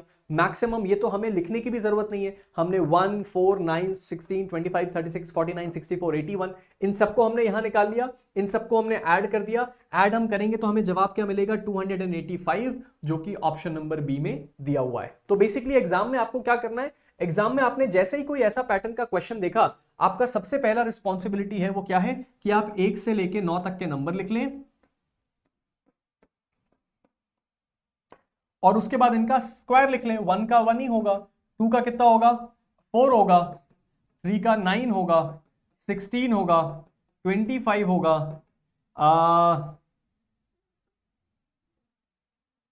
32 होगा ना मेरे ख्याल से, 25 के बाद 32, इसका 49 होगा और उसके बाद 64 होगा और इसके बाद 81 होगा। बस इतने में आपका पूरा का पूरा काम हो गया और आप एकदम रेडी टू गो हैं। ठीक है, चलो डन, ये वाला जवाब भी डन है। Very good, perfect perfect guys, perfect. अब हमारे पास उसके बाद आता है, अब एक और बात ध्यान रखना कि अब देखो यहां पे इसने बोला कि 1 से लेके 9 तक के जितने नंबर्स है ना, उनका स्क्वायर का एडिशन करो। अब हो सकता है अगली बार तुम्हें वो ये बोल दे कि 10 तक के जितने नेचुरल नंबर्स हैं उनका क्या कर दो, एडिशन कर दो। या तुम्हें बोल सकता है कि 10 तक के जितने 10 तक के जितने होल नंबर्स हैं उनका मल्टीप्लिकेशन कर दो। अब इस सिचुएशन में तुम सब कर सकते हो, लेकिन अगर तुम्हें नेचुरल नंबर और होल नंबर का मतलब ही नहीं पता तो दिक्कत है। तो अब ध्यान से देखो, नेचुरल नंबर का मतलब क्या होता है, जितने भी पॉजिटिव सेट ऑफ इंटीजर्स हैं, यानी कि 1 से शुरू होते हैं। यानी कि नेचुरल नंबर वो नंबर है जो कि 1 से शुरू होते हैं, होल नंबर वो है जो कि 0 से शुरू होते हैं। तो अब इसका मतलब क्या है सर, अगर कभी तुम्हें बोला गया कि जितने भी नेचुरल नंबर्स हैं उनका मल्टीप्लिकेशन का रिजल्ट क्या होगा, तो तुम उसका जवाब तब तक नहीं दे सकते जब तक डेफिनेटली उसने बताया ना हो कि भाई नेचुरल नंबर कहां तक के। लेकिन अगर तुमसे कभी सवाल पूछा गया कि सारे होल नंबर्स को मल्टीप्लाई करके रिजल्ट क्या मिलेगा, तो क्या मिलेगा, हमेशा 0 मिलेगा। क्यों मिलेगा, क्योंकि होल नंबर 0 से शुरू होता है और 0 से किसी भी चीज को मल्टीप्लाई कर दो वो क्या बनेगा, 0 ही बनेगा। तो इसीलिए नेचुरल और होल नंबर के बारे में तुम्हें अच्छे से चीजें पता होनी चाहिए। Perfect guys, perfect.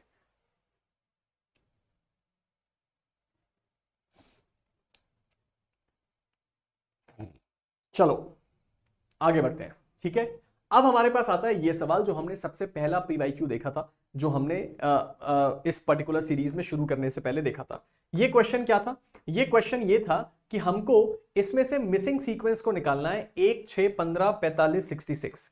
कभी भी इस टाइप का क्वेश्चन तुम्हारी आंखों के सामने आए तो एक फॉर्मूला को सबसे पहले लगाओ, इन नंबर्स को आपस में माइनस करना शुरू करो। तो 1 6 15 45 और 66, इन नंबर को आपस में माइनस करना शुरू करो।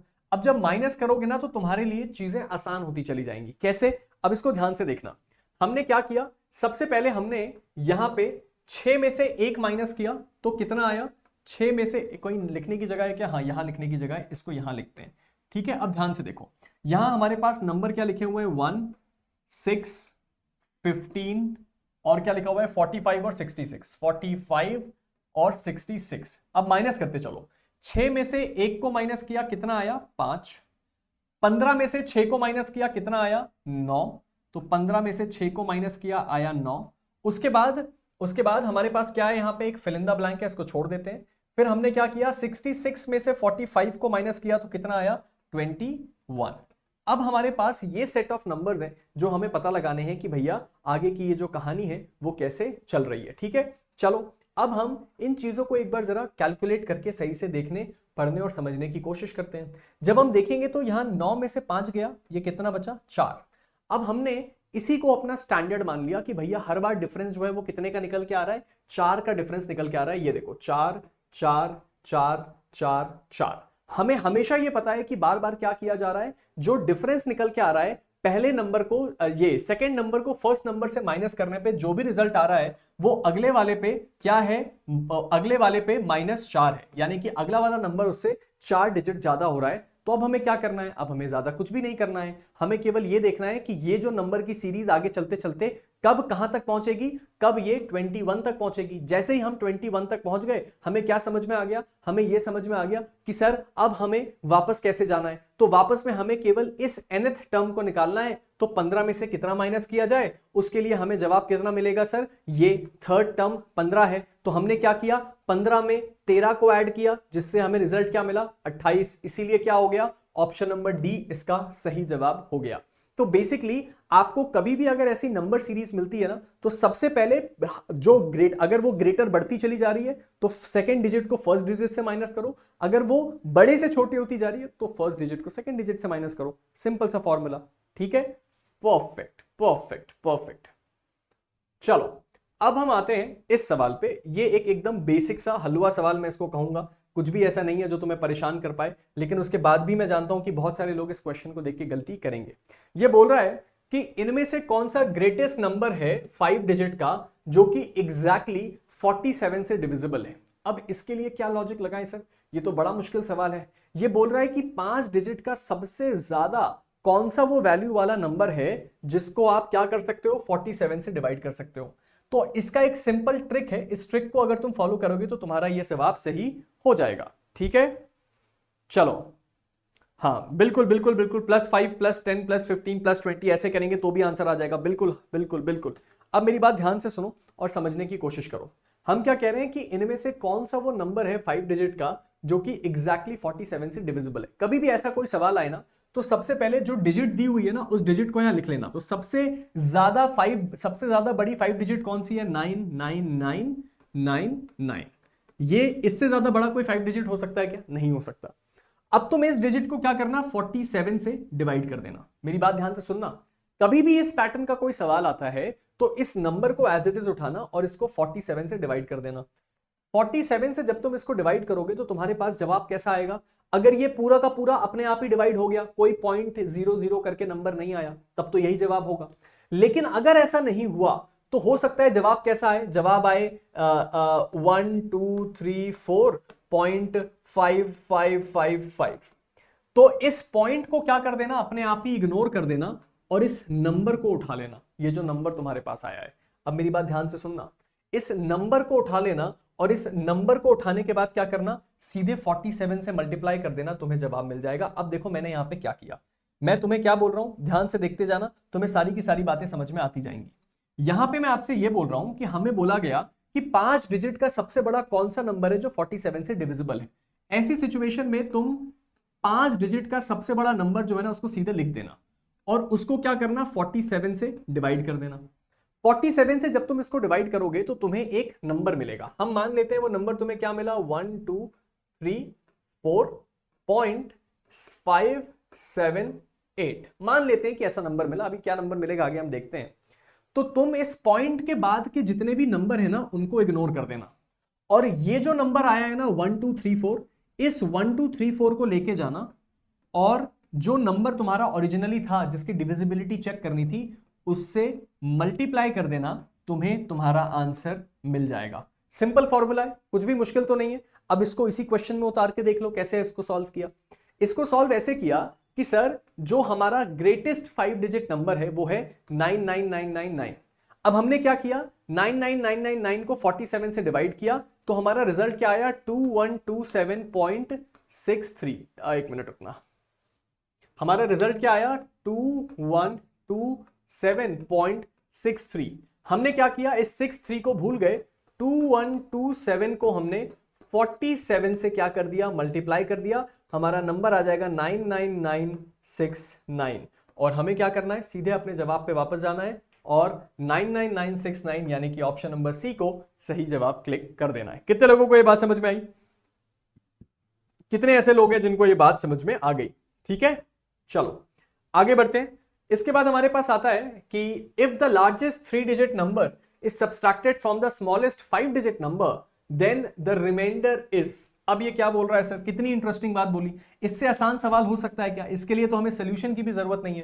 क्या बोल रहा है कि sir largest 3 digit number, 3 digit का सबसे बड़ा नंबर कौन सा है? हमें हमेशा पता है 9, 9 और 9। ये क्या है, ये 3 डिजिट का सबसे बड़ा नंबर है। और उसके बाद क्या बोल रहा है, इस 3 डिजिट के सबसे बड़े नंबर को 5 डिजिट के सबसे छोटे नंबर से माइनस कर दिया जाए। अच्छा, 5 डिजिट के सबसे छोटे नंबर से माइनस कर दें, चलो करके देखते हैं।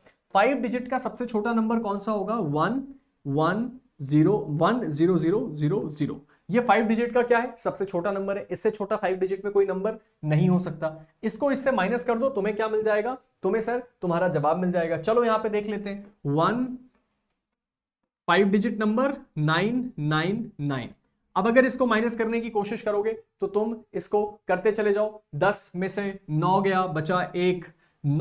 फिर उसके बाद हमारे पास क्या आता है, 9 में से 9 गया, बचा 0। ऐसे करते करते करते करते तुम जाओगे तो तुम्हें तुम्हारा जवाब यहां पे मिल जाएगा। अब मैं ऐसे यहां पे पूरा करने जाऊंगा तो बहुत ज्यादा समय लग जाएगा। पहले मुझे ये बताओ कितने लोगों को मेरी ये बात समझ में आ रही है? बाकी चीजें तो मैं कर दूंगा, लेकिन कितने लोगों को मेरी ये बात समझ में आ रही है? ये ट्रिक कितने लोगों को समझ में आ रहा है, कितने लोगों को साउंड लग रहा है, जल्दी बताइए।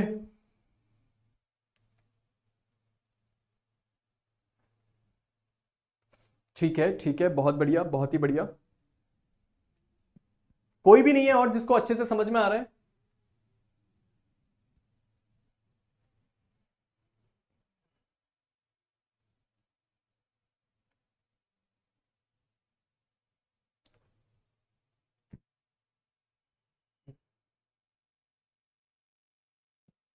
गाइस,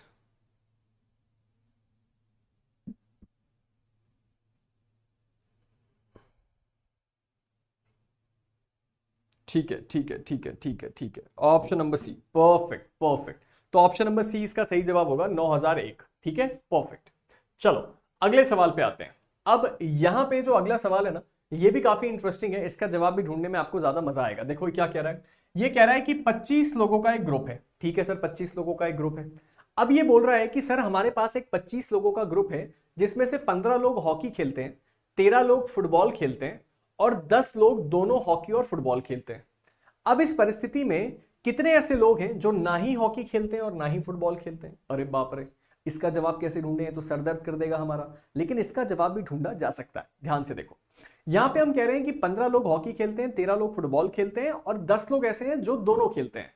तो हम इस वक्त ये निकाल लेते हैं कि ऐसे कितने लोग हैं जो एटलीस्ट इनमें से कोई एक गेम खेलते हैं। इसके लिए हमें क्या करना पड़ेगा, 15 प्लस 13 माइनस 10। चलो करके देखते हैं। 15 में से 13 हमने ऐड किया तो कितना आया, 5 6 7 8 और यहां पे 2 28 और 28 में से हमने 10 माइनस किया तो हमारे पास कितना आया निकल के, 18। अब ये 18 जो नंबर आ गया, ये कौन लोग हैं 18 में से? ये 18 में से वो लोग हैं जो कि कौन है, जो दोनों में से कोई एक गेम तो खेलते ही हैं, यानी कि गेम तो ये खेल रहे हैं। सवाल क्या पूछा है कि इनमें से कौन ऐसे लोग हैं जो ना ही हॉकी खेल रहे हैं और ना ही फुटबॉल खेल रहे हैं। तो अब हम क्या करते हैं, 25 में से अगर 18 को माइनस किया जाए तो कितना बचता है? अगर 25 में से 18 को माइनस किया जाए तो बचता है 7। तो इस सिचुएशन में इसका सही जवाब क्या होगा, 7। सिंपल सी बात है। हमने सबसे पहले क्या निकाला, उन लोगों का नाम निकाल लिया जो दोनों में से कुछ तो खेल रहे हैं। मतलब ये 25 में से वो लोग जो खेलते हैं ही। हमें कितने मिल गए, 18 खेलते ही हैं। तो जब 18 खेलते हैं तो बाकी के जो बचे हैं वो कुछ भी नहीं खेलते हैं, तो उसका जवाब क्या हो जाएगा, 7 हो जाएगा। शीतल आप सर को बोल रहे हो? पार्टनरशिप, ठीक है ठीक है ठीक है ठीक है ठीक है। हेलो हेलो हेलो, क्या आया है? पार्टनरशिप एक्ट पर वन शॉट लीजिएगा प्लीज। हाँ हाँ, पक्का पक्का पक्का वन शॉट आएगा, 100% आएगा पार्टनरशिप एक्ट पे। ठीक है, चलो चलो, अब इसके बाद हमारा ये काम खत्म, इस वाले क्वेश्चन को भी सॉल्व कर लिया। ठीक है, अब हमने आगे बढ़ते हैं, अगले सवाल को देखते हैं। ये सवाल भी बड़ा इंटरेस्टिंग है। ये क्या कह रहा है? राहुल, मुरली, श्रीनिवास और अरुल जो है वो क्या है, एक स्क्वायर टेबल के ऊपर बैठे हुए हैं। तो चलो एक स्क्वायर टेबल बना लेते हैं। तो एक स्क्वायर टेबल है, उसमें कौन कौन बैठा हुआ है? राहुल, मुरली, श्रीनिवास और अरुल। तो हम सबका कीवर्ड लिख लेते हैं, R for Rahul, M for Murali, S for Srinivas, A for Arul. ये एक स्क्वायर टेबल पे बैठे हुए हैं। अब इसमें देखो, तुम्हें कुछ करने की जरूरत नहीं, कोई ट्रिक नहीं लगेगी, सिंपली तुम इसका जवाब ढूंढ सकते हो। इसने बोला कि राहुल जो है वो क्या है, मुरली के लेफ्ट में बैठा है। तो कुछ भी मत करो, किसी एक जगह पे क्या लिख दूं, राहुल। राहुल कहां बैठा है? मुरली के लेफ्ट में बैठा है। तो अब यहां पे हम, राहुल अगर यहां बैठा है तो मुरली कहां बैठा होगा? इस तरफ से देखो, अगर ऐसे यहां से बैठा हुआ है तो मेरा लेफ्ट हैंड कहां है? इधर। तो इसका मतलब मुरली पक्का यहां बैठा है। राहुल मुरली के लेफ्ट में बैठा है, इसका मतलब मुरली हमेशा यहां बैठा होगा। ठीक है sir. Rahul is sitting to the left of Murali and Srinivas is sitting to the right of Arul. अब ये कह रहा है कि श्रीनिवास जो है वो अरुल के राइट में बैठा है। अब हम एक काम करते हैं, अरुल को बैठाते हैं कहीं पे। अरुल अगर यहां पे बैठ गया तब हम यहां पे राइट में खाली स्पॉट देख रहे हैं, लेकिन अरुल अगर यहां पे बैठा तो राइट में तो ऑलरेडी राहुल है। तो इसका मतलब बाय डिफॉल्ट कहां पे आएगा? श्रीनिवास। श्रीनिवास यहां पे आएगा। अब हमने टेबल का अरेंजमेंट देख लिया। अब क्वेश्चन क्या पूछ रहा है? क्वेश्चन आपसे ये पूछ रहा है कि इनमें से कौन सा पेयर जो है वो एक दूसरे के अपोजिट बैठा है। राहुल और मुरली, राहुल और मुरली तो आजू बाजू बैठे हैं। श्रीनिवास और अरुल, नहीं ये भी आजू बाजू बैठे हैं। श्रीनिवास और मुरली, श्रीनिवास और मुरली, जी हाँ श्रीनिवास और मुरली उल्टा बैठे हैं, क्योंकि श्रीनिवास और राहुल ये भी दोनों आपस में साथ साथ बैठे हैं। तो सही जवाब क्या होगा? Srinivas and Murali. Option number C would be the correct option. चलो, बहुत बढ़िया बहुत बढ़िया, perfect perfect perfect. Very good evening, very good evening Shaira Banu ji, very good evening. समझ में आ गया? बहुत इजी था, कुछ भी ऐसा नहीं था जो मुश्किल है ना? परफेक्ट परफेक्ट, ठीक है। बस देखो कितना इजी है, बहुत इजी है गुजरात का जीके, अगर आप अच्छे से सॉल्व करने पे जाओ। अब इस सवाल को देख लो, ये सवाल भी पीवाईक्यू है, कितना आसान है। ये बोल रहा है कि 7 मशीन अपना, एक मिनट रुको, इसको थोड़ा सा हम सॉल्व करते हैं। इसको पेन के फॉन्ट को थोड़ा स्लो कर देते हैं। हाँ, ये कह रहे हैं 7 machines take 7 minutes to produce 7 identical toys। ये क्या कह रहे हैं कि 7 मशीनें हैं, ये 7 मशीनों को टोटल में 7 मिनट लगता है क्या करने में? 7 खिलौने बनाने में, जो कि आपस में एक दूसरे के जैसे सेम दिखते हैं। अब ये बोल रहा है कि अगर इसी रेट पे मशीन काम करे तो कितने मिनट का समय लगेगा 100 मशीन को 100 आइडेंटिकल टॉयज बनाने में। अरे भाई, इससे आसान सवाल हो सकता है क्या? जल्दी से बताओ, जल्दी से बताओ, इसका सही जवाब क्या होगा? इससे ज्यादा आसान कोई सवाल हो सकता है क्या? नहीं हो सकता, बहुत सिंपल है। चलो ध्यान से देखते जाओ। अब यहां पे हम क्या कह रहे हैं? हम कह रहे हैं कि भाई 7 मिनट में 7 मशीनों ने 7 आइडेंटिकल टॉयज बनाए। तो हमें केवल यह पता करना है कि एक मशीन को कितना समय लगता है एक टॉय बनाने में। तो जाहिर सी बात है 7 मशीनों ने एक एक टॉय बनाया और हर टॉय अपना अलग अलग मशीन में बना, यानी कि एक मशीन को एक टॉय बनाने में कितना समय लगता है? 7 मिनट लगता है ना? 7 मिनट लगता है। तो अब 100 मशीनें 100 टॉयज बना रही हैं, तो भाई तो भी सबको कितना समय लगेगा? 7-7 मिनट लगेगा, क्योंकि एक खिलौना बनाने का जो समय है वो कितना लगता है? 7 मिनट। अगर 50 मशीनें होती, 100 टॉयज होते, तो ये 7 मिनट नहीं 14 मिनट लग जाते। लेकिन अब तो 100 मशीनें हैं, 100 टॉयज हैं, बस हमें एक मशीन का टाइम पता करना है कि हर मशीन को टाइम बनाने में कितना लगता है? 7 मिनट लगता है। तो option number A 7 minutes would be the correct option. बात समझ में आई? बहुत ईजी था, कुछ भी इसमें मुश्किल नहीं था, वेरी इजी। आई होप आप सब लोगों को समझ में आ रहा है। Yes yes yes, perfect perfect perfect. तो रीजनिंग के लिए जितने मैंने इंपॉर्टेंट चीजें थी वो आपको बता दी। अब बेसिकली यहां पे एक दो और जीके के कुछ क्वेश्चंस हैं जिनको मैं रेफर करना चाहूंगा। जीके में ना कुछ क्वेश्चंस आए थे जिसमें पूछा गया था एस्टैब्लिशमेंट ईयर। वहां पे पूछा गया था कि इंटरनेशनल लेबर ऑर्गेनाइजेशन कहां सिचुएटेड है, या इंटरनेशनल लेबर ऑर्गेनाइजेशन कौन से साल में बनी थी। इसका मतलब इंटरनेशनल लॉ की जो इंपॉर्टेंट एजेंसीज हैं उनके बारे में भी कुछ इंपॉर्टेंट सवाल आते हैं। 700 नहीं होगा शीतल, 7 मिनट्स होगा, 7 मिनट्स होगा। ठीक है, चलो, तो मैंने यहां पे क्या कर दिया है? मैंने यहां पे ईयर वाइज लगा के बता दिया है कि सर ये जो अलग अलग इंटरनेशनल ऑर्गेनाइजेशन है वो कब कब बनी, जो इंपॉर्टेंट है वो मैं बता देता हूं। अरे यार, यूनाइटेड नेशंस जो है उसकी स्थापना कब हुई, साल 1945 में हुई। आईएमएफ इंटरनेशनल मॉनेटरी फंड 1945 में बना। उसके बाद जो है जो आपका यूनेस्को है 1946 में बना। वर्ल्ड हेल्थ ऑर्गेनाइजेशन 1946 में बना। उसके साथ ही साथ अगर आप आगे आओगे तो United nation declaration of human rights UDHR कहां बना, 1948 में बना। उसके साथ ही साथ जिनीवा कन्वेंशन 1949 का है। उसके बाद हमें और क्या देखना है, वियना कन्वेंशन 1969 का है। उसके साथ ही साथ हम आगे और बढ़े तो हमें देखने को मिलता है क्या, मॉन्ट्रियल प्रोटोकॉल ओजोन डिप्लीशन के लिए 1987 में। Rio declaration on environment development 1992 में। उसके साथ ही साथ और क्या है सर, उसके साथ ही साथ हमारे पास आता है वर्ल्ड ट्रेड ऑर्गेनाइजेशन 1993 में। ये कुछ ऐसे इंपॉर्टेंट वो हैं जो आपको अच्छे से पता होना चाहिए। और सस्टेनेबल डेवलपमेंट गोल 2015 में हमने अडॉप्ट किए थे। ठीक है, चलो आगे बढ़े। परफेक्ट, चलो बहुत बढ़िया। अब हम आगे बढ़ते हैं और बाकी चीजों को अच्छी तरीके से समझने की कोशिश करते हैं। ठीक है, चलिए अब और क्या क्या चीजें हैं जो हमें देखनी है हमारे इस लीगल जीके में या इस पूरे के पूरे सिस्टम में। एक सवाल आया था, जो सवाल था मून से जुड़ा हुआ, शायद जुपिटर प्लैनेट का पीवाईक्यू था गुजरात जीके में, जहां पूछा गया था कि इसमें से कौन सा मून शायद जुपिटर का है, ऐसे ही कुछ सवाल था। तो मैंने कहा कि चलो भाई देख लो। बेसिकली आपको यहां पे नंबर्स पता होने चाहिए। सबसे हाईएस्ट नंबर ऑफ मून्स अगर किसी प्लैनेट के पास हैं तो वो है सैटर्न के पास, जिसमें 145 से ज्यादा मून्स हैं। टाइटन इसका सेकंड लार्जेस्ट मून है और बाकी मून्स के नाम क्या है, रिया, इनक्लोडोस और मीमस। जुपिटर का जो सबसे बड़ा मून है उसका नाम है गैनीमेड, जो कि 95 प्लस मून्स है जुपिटर में। मार्स के पास 2 मून है, जिसमें से एक का नाम फोबस और एक का नाम डेमियोस है। अर्थ के पास 1 मून है। मरकरी और नेपच्यून के पास, मरकरी और वीनस के पास कोई भी मून नहीं है। ठीक है, चलो बस इतना ही इसमें बताना था और आपको और कोई ऐसी बहुत ज्यादा इंपॉर्टेंट बात नहीं करनी है। याद है मैंने तुम्हें बताया था इंपॉर्टेंट जगह पे कौन कौन सी चीजें हैं, ये मैंने पीडीएफ में डाल दिया। ये पीडीएफ तुम्हें कहां मिलेगा, मेरे टेलीग्राम पे मिल जाएगा, आप उसको जाके फटाफट एक्सेस कर सकते हैं। ठीक है, चलो बढ़िया, आगे बढ़ते हैं। और अब हम आ रहे हैं अपने अगले चीज पे, जो कि है कंप्यूटर सिस्टम। तो कंप्यूटर सिस्टम जो है वो भी आपके गुजरात जीके में बहुत ज्यादा इंपॉर्टेंट है। तो मैंने कहा चलो भाई अगर गुजरात जीके में इंपॉर्टेंट है तो कंप्यूटर सिस्टम के बारे में भी आपको कुछ पढ़ा लिखा दिया जाए।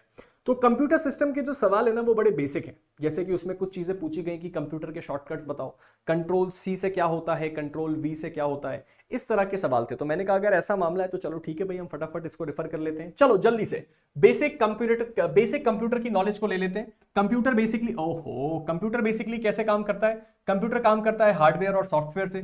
हार्डवेयर क्या है? हार्डवेयर वो है जिसको आप छू के फील कर सकते हैं। सॉफ्टवेयर का मतलब क्या है? कंप्यूटर के अंदर वर्क करने वाला सॉफ्टवेयर जिसको फील नहीं किया जा सकता टच करके, लेकिन वो प्रोग्राम्स को रन करने में हमारी हेल्प करता है। अब ऐसी सिचुएशन में सीपीयू क्या है? सेंट्रल प्रोसेसिंग यूनिट, जो आपने देखा होगा अगर आपके पास एक डेस्कटॉप कंप्यूटर है तो उसके अंदर जो है सीपीयू होता है, जो बेसिकली कंप्यूटर का ब्रेन होता है। इसको ब्रेन ऑफ द कंप्यूटर भी कहा जाता है, देखो यहाँ पे लिखा हुआ है। अब आप में से कई लोग बोलोगे कि सर कंप्यूटर के बारे में इतनी बेसिक चीजें क्यों पढ़ा रहे हो? क्योंकि इतना बेसिक ही आता है गुजरात में। ठीक है, चलो इसके बाद हम क्या देखने वाले हैं सर? इसके अंदर एक होता है एएलयू जिसको हम कहते हैं अरिथमेटिक लॉजिकल यूनिट, एक होता है सीयू कंट्रोल यूनिट और एक होता है memory unit. Arithmetic logic unit क्या होता है सर? जो उसका बेसिक माइंड है, जो अपना माइंड अप्लाई करता है। सर कंट्रोल यूनिट क्या है? जो पूरे के पूरे कंप्यूटर के फंक्शन को कंट्रोल करता है। और मेमोरी यूनिट क्या है? जो कंप्यूटर के अंदर की स्टोरेज को स्टोर करता है। मेमोरी 2 टाइप की होती है, रैम और रोम। ये भी पीवाईक्यू में पूछा गया था गुजरात के, ध्यान रखना। रैम का मतलब होता है रैंडम एक्सेस मेमोरी। ये कौन सी मेमोरी है? ये एक वोलेटाइल मेमोरी है, शॉर्ट टर्म के लिए सेव होती है फिर डिलीट होती है। जैसे हम लोगों के फोन्स में होता है ना कि सर 5 GB की मेमोरी है, 6 GB की मेमोरी है, 8 GB की मेमोरी है, रैम है, उसी को हम कहते हैं रैम। और रोम क्या होता है? रोम एक रीड ओनली मेमोरी है, यानी कि एक परमानेंट फॉर्म ऑफ मेमोरी है जो बहुत ज्यादा लंबे समय तक रिटेन्ड रहती है। बस इतना पता है तो समझ लो कि गुजरात के पीवाईक्यूज तुमसे बनने लग जाएंगे। इसके बाद हमारे पास आता है स्टोरेज डिवाइसेस। स्टोरेज डिवाइसेस का मतलब होता है जिसके अंदर हम कंप्यूटर का डेटा डिजिटल फॉर्मेट में डेटा को सेव कर सकें। पहले हमारे पास आता था एचडीडी जिसको हम हार्ड डिस्क ड्राइव कहते हैं। अब चलता है एसएसडी जिसको हम सॉलिड स्टेट ड्राइव कहते हैं। इससे बाहर का कुछ आएगा नहीं, बस इतना ध्यान रखना कि सर आपको एसएसडी का फुल फॉर्म पता होना चाहिए। ठीक है, चलो ये वाली बात समझ में आ गई। अब इसके बाद हम आते हैं कंप्यूटर सॉफ्टवेयर्स पे। अब हम सॉफ्टवेयर्स के बारे में कुछ इंपॉर्टेंट चीजें देखने वाले हैं। सबसे पहले हमारे पास आता है सिस्टम सॉफ्टवेयर। सिस्टम सॉफ्टवेयर का मतलब क्या होता है? ये वो सॉफ्टवेयर है जो कंप्यूटर के हार्डवेयर और सॉफ्टवेयर को क्या करता है? कंट्रोल करता है और इंपॉर्टेंट कंप्यूटर फंक्शंस को परफॉर्म करता है। ऑपरेटिंग सिस्टम एक ऐसा सॉफ्टवेयर है जिससे पूरा का पूरा कंप्यूटर रन करता है, ठीक है। तो आपसे अगर सवाल में पूछ लिया जाए कि ऑपरेटिंग सिस्टम का मतलब क्या है, तो ऑपरेटिंग सिस्टम का मतलब है एक ऐसा सॉफ्टवेयर जिसमें विंडोज, मैक या सारी की सारी चीजें चलती हैं। सिंपल भाषा में बताऊं सर, ये मेरा फोन है, अब मैं तुम्हें बोलूंगा, तुम बोलोगे अपना व्हाट्सएप दिखा रहे हैं ये, इसीलिए इसको मैं बंद करके दिखाता हूं। जैसे मान के चलो कि बेसिकली ये मेरा फोन है, ठीक है।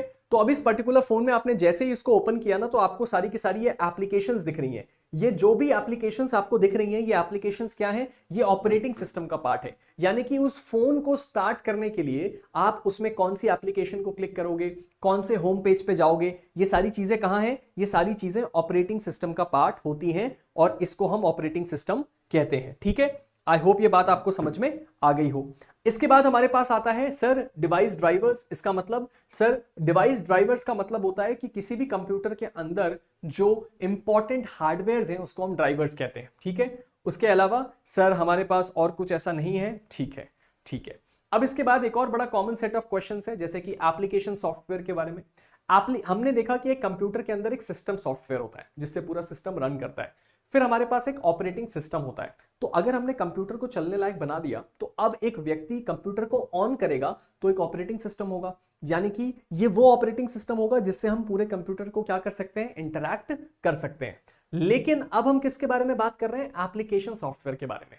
यानी कि अब मैंने क्या किया, अगर मैंने अपने लैपटॉप को या फोन को खोला तो ऑपरेटिंग सिस्टम से मैंने मेन मेन्यू पे चला गया, लेकिन अब उस मेन्यू में मैं अलग अलग एप्लीकेशन को ओपन करना चाहता हूं, इंस्टाग्राम, फेसबुक, एमएस वर्ड, तो उसको हम क्या कहते हैं, एप्लीकेशन सॉफ्टवेयर कहते हैं। सिंपल सी बात है, ठीक है। अब इसके बाद हमारे पास क्या है सर, ठीक है, अब हमारे पास आता है इंटरनेट और नेटवर्किंग के क्वेश्चंस। इससे भी जुड़े हुए मैंने कुछ सवाल देखे थे, तो मुझे लगा ये आपको पता होने चाहिए। चलो ध्यान से देखो। सबसे पहले हमारे पास आता है लैन और वैन और मैन, ठीक है। अब इन तीन चीजों का फुल फॉर्म आपको पता होना चाहिए। ये नेटवर्किंग के लिए यूज होते हैं। नेटवर्किंग मतलब मान के चलो आपके घर पे एक कंप्यूटर है, लेकिन आपके घर पे 15 और कंप्यूटर्स हैं। इस सिचुएशन में आप ये चाहोगे ना कि ये सारे कंप्यूटर्स आपस में कनेक्टेड रहें, ताकि मैं एक में कुछ इनपुट डालूं तो हर एक कंप्यूटर में वो चीजें बदल जाए, या मैं मॉनिटर कर सकूं कि उन 10 कंप्यूटर में क्या चल रहा है। तो इसके लिए हम अलग अलग नेटवर्किंग का यूज करते हैं। सबसे कॉमन नेटवर्किंग आती है लैन, जिसका मतलब होता है लोकल एरिया नेटवर्क। मतलब ये उन डिवाइसेस को कनेक्ट करती है जो एक घर या ऑफिस के अंदर है, यानी कि आपस में बहुत कम स्पेस में जब आपको कनेक्ट करना हो। इसके बाद आता है वैन, जिसका मतलब होता है वाइड एरिया नेटवर्क। इसका मतलब ये किसी एक ज्योग्राफिकल एरिया में आप क्या करते हो, कंप्यूटर्स को कनेक्ट करते हो। और आखिर में आता है मैन, जिसका मतलब होता है मेट्रोपॉलिटन एरिया नेटवर्क, जो किसी लार्जर कैंपस या एक कंप्लीट सिटी के अंदर जो नेटवर्किंग है उससे इसके थ्रू करी जाती है, ठीक है।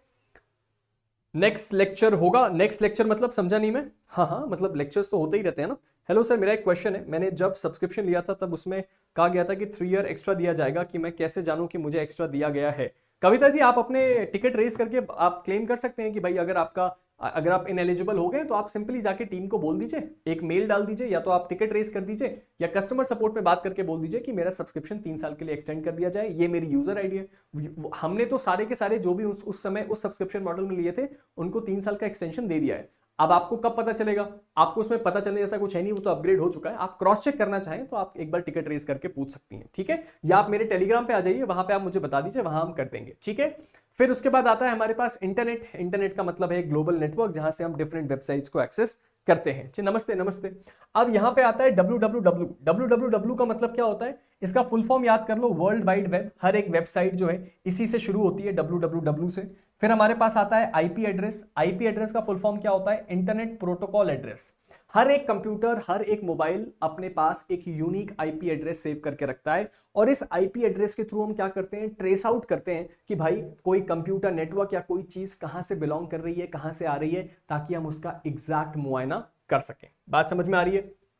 अब इसके बाद कुछ और इंपॉर्टेंट क्या है हमारे पास, कुछ और इंपॉर्टेंट हमारे पास फुल फॉर्म से, उनको ध्यान से देख लो जो एमसीक्यू में आ सकते हैं। यूआरएल का फुल फॉर्म होता है यूनिफॉर्म रिसोर्स लोकेटर, यूआरएल कहते हैं ना, यूआरएल शेयर करो।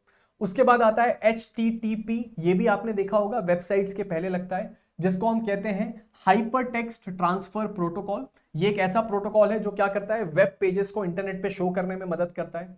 फिर हमारे पास क्या आता है सर, एक आता है HTTPS, जिसका मतलब होता है hyper text transfer protocol secure. ये एक सिक्योर्ड वर्जन है HTTP का, जो कि इनक्रिप्टेड कम्युनिकेशन के लिए यूज किया जाता है, जैसे कि व्हाट्सएप वगैरह पे आपने देखा होगा इनक्रिप्टेड कम्युनिकेशन किया जाता है। फिर आता है इसके लिए हमें जरूरत नहीं है, ठीक है, बस इतना हमारे लिए यहां पे मोर देन सफिशिएंट है।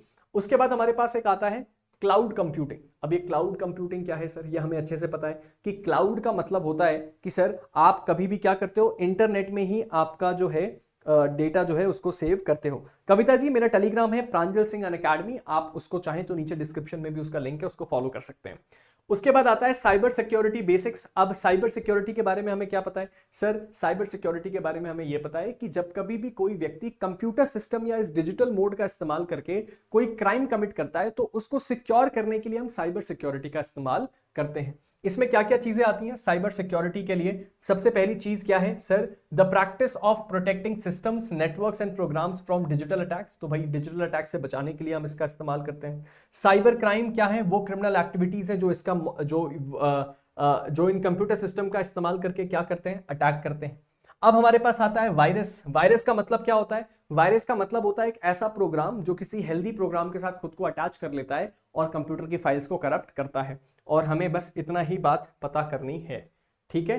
चलो अब यहां पे कुछ और चीजें हैं क्या? हाँ, वीपीएन का फुल फॉर्म ध्यान कर लो, ये भी बहुत इंपॉर्टेंट है। वर्चुअल प्राइवेट नेटवर्क, काफी ज्यादा यूज होता है आजकल तो वीपीएन, ठीक है। एप्पल तो अपने आईफोन्स में भी वीपीएन देने लग गया है, बताओ। चलो अब एक क्वेश्चन आया था कि इनमें से किसको फादर ऑफ कंप्यूटर कहा जाता है, ठीक है। हमारे गुजरात जुडिशरी में एक क्वेश्चन आया था, उस क्वेश्चन में पूछा गया था कि इसमें से किसको फादर ऑफ कंप्यूटर कहा जाता है। जवाब उसका चार्ल्स बैबेज था, लेकिन उसके बावजूद मुझे बहुत ज्यादा जरूरत महसूस हुई कि मैं यहां पे इस पर्टिकुलर इशू को भी एड्रेस करूं, ठीक है। तो फादर ऑफ कंप्यूटर किसको कहा जाता है? Charles Babbage. ये आपके लिए वन लाइनर्स है जो आपकी मदद करेंगे। उसके बाद फादर ऑफ मॉडर्न कंप्यूटिंग किसको कहा जाता है? एलन ट्यूरिंग को। तो कंप्यूटर के फादर तो चार्ल्स बैबेज कहलाए, लेकिन फादर ऑफ मॉडर्न कंप्यूटर यानी कि आज के समय में हम जिस कंप्यूटर सिस्टम को इस्तेमाल करते हैं वो एलन ट्यूरिंग थे उसके फादर। पहला मैकेनिकल कंप्यूटर किसने बनाया था? एनालिटिकल, अच्छा, पहला मैकेनिकल कंप्यूटर जो है एनालिटिकल इंजन से बना था। फर्स्ट कंप्यूटर प्रोग्राम जो था उसका नाम वो किसने किया था? एडा लवलेस ने। फुल फॉर्म सीपीयू का क्या है? हम सबको पता है, central processing unit. Full form HTML का क्या है? Hyper text type markup language, ये बात हमने अच्छे से देख ली है। फुल फॉर्म ऑफ URL क्या है? यूनिफॉर्म रिसोर्स लोकेटर, ये भी हमने अच्छे से देख लिया है। Full form of HTTP hyper text transfer protocol. Computer का ब्रेन किसको कहा जाता है? CPU को। फर्स्ट इलेक्ट्रॉनिक कंप्यूटर उसका नाम क्या था? ENIAC, ठीक है, ENIAC। ये सारे क्विक वन लाइनर्स हैं जो आपको पता होने चाहिए अगर आप इस गुजरात जुडिशरी को अटेम्प्ट करने जा रहे हैं। Very good, very good. इसके बाद आगे देखो, बाइनरी लैंग्वेज जो है ये बहुत इंपॉर्टेंट सवाल है। अगर आपको ना पता हो तो जो कंप्यूटर सिस्टम है वो बाइनरी लैंग्वेज का इस्तेमाल करता है। और बाइनरी लैंग्वेज किससे बनी होती है? 0 एंड 1 से। तो 0 एंड 1 के कलेक्शन को हम क्या कहते हैं? बाइनरी लैंग्वेज कहते हैं। शॉर्टकट फॉर कॉपी, ये सवाल आया है इसलिए इसको बिल्कुल मत भूलना। कॉपी करने का शॉर्टकट Ctrl+C, पेस्ट करने का शॉर्टकट Ctrl+V। तो एक कंट्रोल का बटन, एक C का बटन दबाओगे तो जिस भी चीज को सेलेक्ट किया है वो कॉपी हो जाएगी। Ctrl+V का बटन दबाओगे तो सर जो भी चीज तुमने पहले कॉपी करी थी वो पेस्ट हो जाएगी। अंडू का शॉर्ट फॉर्म क्या है? Ctrl+Z। कट का शॉर्ट फॉर्म क्या है? Ctrl+X। कट और कॉपी में क्या फर्क है? कॉपी जिस चीज को करोगे वो चीज वही रहेगी, एक उसका दूसरा कॉपी बनके तैयार हो जाएगा। कट का मतलब यह है कि तुमने जिस चीज को कट किया वो वहां से हट जाएगी और तुम जहां जाके पेस्ट करोगे वहीं जाके वो लग जाएगी, ठीक है। उसके बाद हमारे पास क्या आता है? Example of input device, keyboard mouse scanner, ये हमें पता है। Output device, monitor printer speaker. ROM का मतलब क्या होता है? Read only memory. रैम का मतलब क्या होता है? Random access memory. एग्जाम्पल क्या है ऑपरेटिंग सिस्टम का? Windows, Mac O S, Linux. Example क्या है सर्च इंजन का? गूगल। ये बात हमें अच्छे से समझ में आ गई। ईमेल को किसने इन्वेंट किया था? बहुत इंपॉर्टेंट है ये, रे टॉमिल्सन ने। सेव का शॉर्टकट क्या है? Ctrl+S। कंप्यूटर को रिफ्रेश करने का शॉर्टकट क्या है? F5। माइक्रोसॉफ्ट वर्ड क्या है? एक वर्ड प्रोसेसर है क्योंकि वो शब्दों को प्रोसेस करता है। एक्सेल क्या है? वो स्प्रेडशीट का सॉफ्टवेयर है। सॉफ्टवेयर क्या है? एक इंस्ट्रक्शन है जो कि हार्डवेयर को रन करता है। हार्डवेयर क्या है? एक फिजिकल कंपोनेंट है किसी कंप्यूटर का। वायरस क्या है? एक मैलिशियस सॉफ्टवेयर है। फायरवॉल क्या है? ये अनऑथराइज एक्सेस को रोकने के लिए लगाया जाता है। और इंटरनेट क्या है? ग्लोबल नेटवर्क है जो कि कंप्यूटर्स को कनेक्ट करता है। एक और सवाल गुजरात जुडिशरी में आया था, ठीक है, ठीक है, ठीक है, ठीक है। लिखे सर्च करो एंड ज्वाइन पे प्रेस करो, हो जाएगा। मैं समझा नहीं। आप सिंपल लिखें, सर्च करें। अच्छा अच्छा अच्छा, दीपिका जी बता रही हैं ज्वाइन कैसे होगा। ठीक है ठीक है। हाँ, आपको कविता जी अगर नहीं मिल रहा है ना मेरा टेलीग्राम, तो आप केवल प्रांजल सिंह सर्च कर लो, अनअकैडमी आपको मिल जाएगा टेलीग्राम पे। ठीक है, चलो अब आओ अगले वाले पे हम बात करते हैं। अब एक और सवाल आया था गुजरात जुडिशरी में, वो ये था कि भाई हमें ये बताओ कि कंप्यूटर का सबसे शॉर्ट, सबसे छोटा जो वो है साइज, वो कितना होता है कंप्यूटर की फाइल्स में, सबसे छोटा रिकॉग्नाइज साइज क्या होता है। उसका ऑप्शन था बिट, बाइट, किलोबाइट। तो उसका सही जवाब है बिट। ठीक है, बिट सबसे ज्यादा छोटा यूनिट होता है किसी भी डेटा का। इसके बाद अगला कौन सा होता है, बाइट। बाइट का शॉर्ट फॉर्म है बी, जिसमें 8 बिट्स होती हैं। किलोबाइट, केबी, जिसके अंदर 1024 बाइट्स होती हैं, जो हम इससे पहले पढ़ के आए हैं। इसके बाद होता है मेगाबाइट, एमबी। एमबी तो हम सब जानते हैं 4 एमबी की फोटो, 5 एमबी की फोटो। इसके अंदर कितना होता है, इसके अंदर 1024 किलोबाइट होता है। फिर आता है गीगाबाइट। गीगाबाइट मतलब जीबी। जीबी कितना होता है, जिसके अंदर 1024 एमबी होता है। फिर आता है टेराबाइट, टीबी, जो हार्ड डिस्क में काउंट होता है, उसके अंदर 1024 जीबी होता है, यानी कि एक टीबी के अंदर 1024 जीबी होता है। फिर आता है पेटाबाइट, जिसके अंदर 1024 टीबी होता है। इसके आगे पढ़ने की जरूरत नहीं है, तुम्हारे आगे इतना कुछ पूछेगा नहीं, बस पेटा तक याद कर लो, इतना तुम्हारे लिए काफी है। इतना अगर तुमने पढ़ लिया तो समझ लेना कि तुम्हारा जो आगे का पूरा पूरा ज्ञान है वो क्लियर हो गया है। ठीक है, तो ये हमने अभी तक के पूरे जीके के जो भी इंपॉर्टेंट एरियाज थे उनको कवर किया, अच्छे से समझा। आई होप आपको भी ये बातें अच्छी तरीके से समझ में आई होंगी। क्या मेरी ये बातें समझ में आ रही हैं? क्या ये मेरी बातें समझ में आ रही हैं? अब अगर मैं आपको वापस एक बार पीवाईक्यूज पे लेके चलूं तो शायद आपको इतनी ज्यादा दिक्कत नहीं होगी। ठीक है, चलो एक बार पीवाईक्यू को देखते हैं वापस। ये देखो पीवाईक्यू, मिसिंग नंबर हमें ढूंढना था, हमने क्या किया, सब्सट्रैक्शन किया, और उसके बाद हमारी सारी की सारी चीजें अपने आप ही सही होती चली गई। हमें कुछ लोगों ने यह भी बताया कि इसमें +5 करते जाओगे, +5 10 15 ऐसे करते जाओगे तो भी आपको नंबर मिलता जाएगा। अगले क्वेश्चन की तरफ देखो, महात्मा गांधी, तो हमें ये पता है वंडूर इसका सही जवाब है, लेकिन इसका मैं डाटा आपको शेयर कर दूंगा। महात्मा गांधी जी से जुड़े हुए जितने भी इंपॉर्टेंट मॉन्यूमेंट्स हैं उसका नाम उसमें लिखा होगा, उसको आप आराम से देख सकते हो। अब देखो यहां पे हमने क्या देखा, choose the word most opposite to the meaning of prodigal. अब इस चीज को हम कितना भी पढ़ लें, हम ये नहीं कह सकते कि एग्जैक्टली यही आएगा। तो इसका सही तरीका क्या है अप्रोच करने का, कि मैं आपको एक पीडीएफ भेजूंगा जिसमें words, synonym, antonym, Hindi meaning लिखी होगी, उसको पढ़ लेना, कुछ ना कुछ तो वहां से डेफिनेटली आ जाएगा। इसके बाद आता है सर यहां पे देखो अर्थ। अर्थ को अगर हम QPMZS से लिखते हैं तो हार्ट को कैसे लिखेंगे, इस क्वेश्चन को हमने सॉल्व किया था। इसके बाद हमने क्या देखा, which is the greatest number of 5 digit which is exactly divisible by 47। इसका मैंने सही तरीका क्या बताया था, हमने ग्रेटेस्ट नंबर ऑफ 5 डिजिट लिख लिया, उसके हमने क्या किया, 47 से डिवाइड कर दिया, जो भी रिमाइंडर आया उसको पॉइंट को छोड़ के 47 से मल्टीप्लाई कर दिया, जवाब आ गया। फिर इसके बाद क्या है, सर कौन सी कंट्री ने समर ओलंपिक्स करवाए थे, तो अभी रिसेंटली कुछ गेम नहीं हुआ है, लेकिन क्रिकेट वर्ल्ड कप के बारे में हमें पता है, उसके बारे में हम आपसे पढ़ सकते हैं, और उसके बारे में पढ़ेंगे तो हमारा डाउट क्लियर हो जाएगा। फिर आता है कि इसमें से कौन सा नंबर 18 से डिविजिबल नहीं है, ये भी हम आपको बताएंगे। वाटर अटेन्स मैक्सिमम डेंसिटी, ये भी हम आपको बताएंगे। ठीक है, तो बेसिकली जितनी भी इंपॉर्टेंट चीजें हैं, जो इस वक्त current chief of defence staff कौन है, तो बेसिकली ये सारे के सारे क्वेश्चन अब आप देख रहे हैं। इतना कुछ पढ़ने के बाद तो आपको समझ में आएगा कि हाँ यार ये चीजें आसान है। अब अगर मैं आपको ले चलूं सबसे पहले पन्ने पे, जहां मैंने गुजरात जुडिशरी के सिलेबस को दिखाया था यहां पे, तो आपको ये बात समझ में आएगी कि general knowledge, test of reasoning, mathematical reasoning और बेसिक कंप्यूटर एप्लीकेशन एक्चुअल में बहुत ज्यादा आसान है। आपको केवल और केवल अगर कोई काम करना है तो वो ये है कि आपको बस उस एरिया को पढ़ना है। अगर आपने एक बार भी उस एरिया को अच्छी तरीके से पढ़ लिया तो आपका ये पूरा का पूरा जो समस्या है ना वो खत्म हो जाएगी और ये डाउट खत्म हो जाएगा। तो इसीलिए इसको अच्छी तरीके से पूरी ईमानदारी से पढ़ लेना, तभी तुम्हारा ये एग्जाम सही से निकलेगा। इंग्लिश के पीडीएफ्स मैं अपने टेलीग्राम ग्रुप में शेयर कर दूंगा। मेरे टेलीग्राम ग्रुप को अगर अभी तक ज्वाइन नहीं किया है तो इसको कर लो, प्रांजल सिंह अनअकैडमी इसका नाम है, नीचे डिस्क्रिप्शन में लिंक है, जाओ और जाके इसको ज्वाइन कर लो। अब जाने से पहले आपके लिए कुछ इंपॉर्टेंट बातें भी हैं, उसको भी फटाफट देख लो। सर क्या है, सबसे पहली तो ये कि इस वक्त अनअकैडमी आपको ऑफर कर रहा है फ्लैट 60% ऑफ और 12 मंथ का ऑफ एक्सटेंशन, लेकिन ये परमानेंट नहीं है, जून 12 को ये ऑफर खत्म हो रहा है। 28,499 में 1 साल का जुडिशरी सब्सक्रिप्शन, लेकिन उसमें 1 साल फ्री है, तो टोटल 2 साल का जुडिशरी सब्सक्रिप्शन आपको मिलता है। और इसके लिए आप मेरा कोड PS का इस्तेमाल कर सकते हैं, इसके थ्रू आपको कुछ एक्सक्लूसिव बेनिफिट्स भी मिल जाते हैं।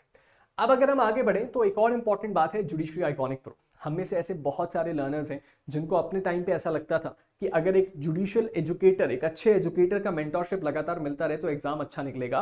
इस सिचुएशन में जुडिशरी आइकॉनिक प्रो अनअकैडमी का एक ऐसा ब्रेन चाइल्ड है जो आपको ये एक्सेसिबिलिटी देता है कि आप अपने फेवरेट एजुकेटर को डायरेक्टली एक्सेस कर सकते हैं। ठीक है, ठीक है, and Chhattisgarh, now since my pre of Chhattisgarh delayed and anticipated by you, shall I switch my preparation for RJS, please guide. जी हाँ, आरजेएस की डेट आ चुकी है, फुल टाइम अपना आरजेएस को देना शुरू कर दीजिए। छत्तीसगढ़ और आरजेएस के जो कॉमन सब्जेक्ट्स हैं ना, उसको आप चाहें तो पहले प्रेफर कर सकते हैं, लेकिन इस वक्त अगर आप ये सोच रहे हैं कि मैं छत्तीसगढ़ के माइनर लॉज, लोकल लॉज या जीके पढ़ूं, नॉट द राइट टाइम। इस वक्त प्योर फोकस आरजेएस पे करो, क्योंकि मुझे ऐसा लग रहा है कि अब आरजेएस के बाद ही छत्तीसगढ़ होगा। ठीक है, तो उस सिचुएशन में आपका इस वक्त का प्राइम फोकस आरजेएस रहना चाहिए। कॉमन सब्जेक्ट्स को अच्छे से पढ़ना, लेकिन एक बात मैं फिर से बता दूं, राजस्थान जुडिशरी जो है ना, उसके क्वेश्चंस का पैटर्न और छत्तीसगढ़ के क्वेश्चन का पैटर्न जस्ट अपोजिट है। Chhattisgarh bare act based exam है, तो अगर आपने राजस्थान के लिए सही से उन कॉमन एक्ट्स को पढ़ा है तो छत्तीसगढ़ में आसानी होगी, चिंता बिल्कुल मत करो।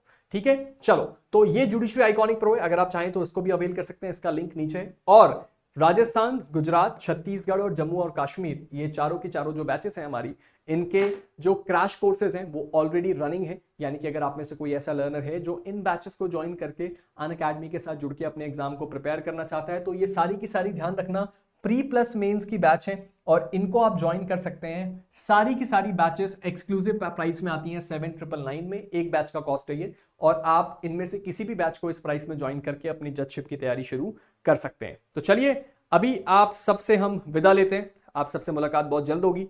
तब तक के लिए guys, stay motivated, keep learning and always remember कि ये आपका कोई फाइनल अटेम्प्ट नहीं है, लेकिन इस अटेम्प्ट को देना ऐसे है कि आखिरी बार ये एग्जाम देने जा रहे हैं। मिलते हैं एक नए वीडियो के साथ, कोई डाउट होगा तो टेलीग्राम पे आके पूछ लेना। तब तक के लिए stay motivated, keep learning and thank you.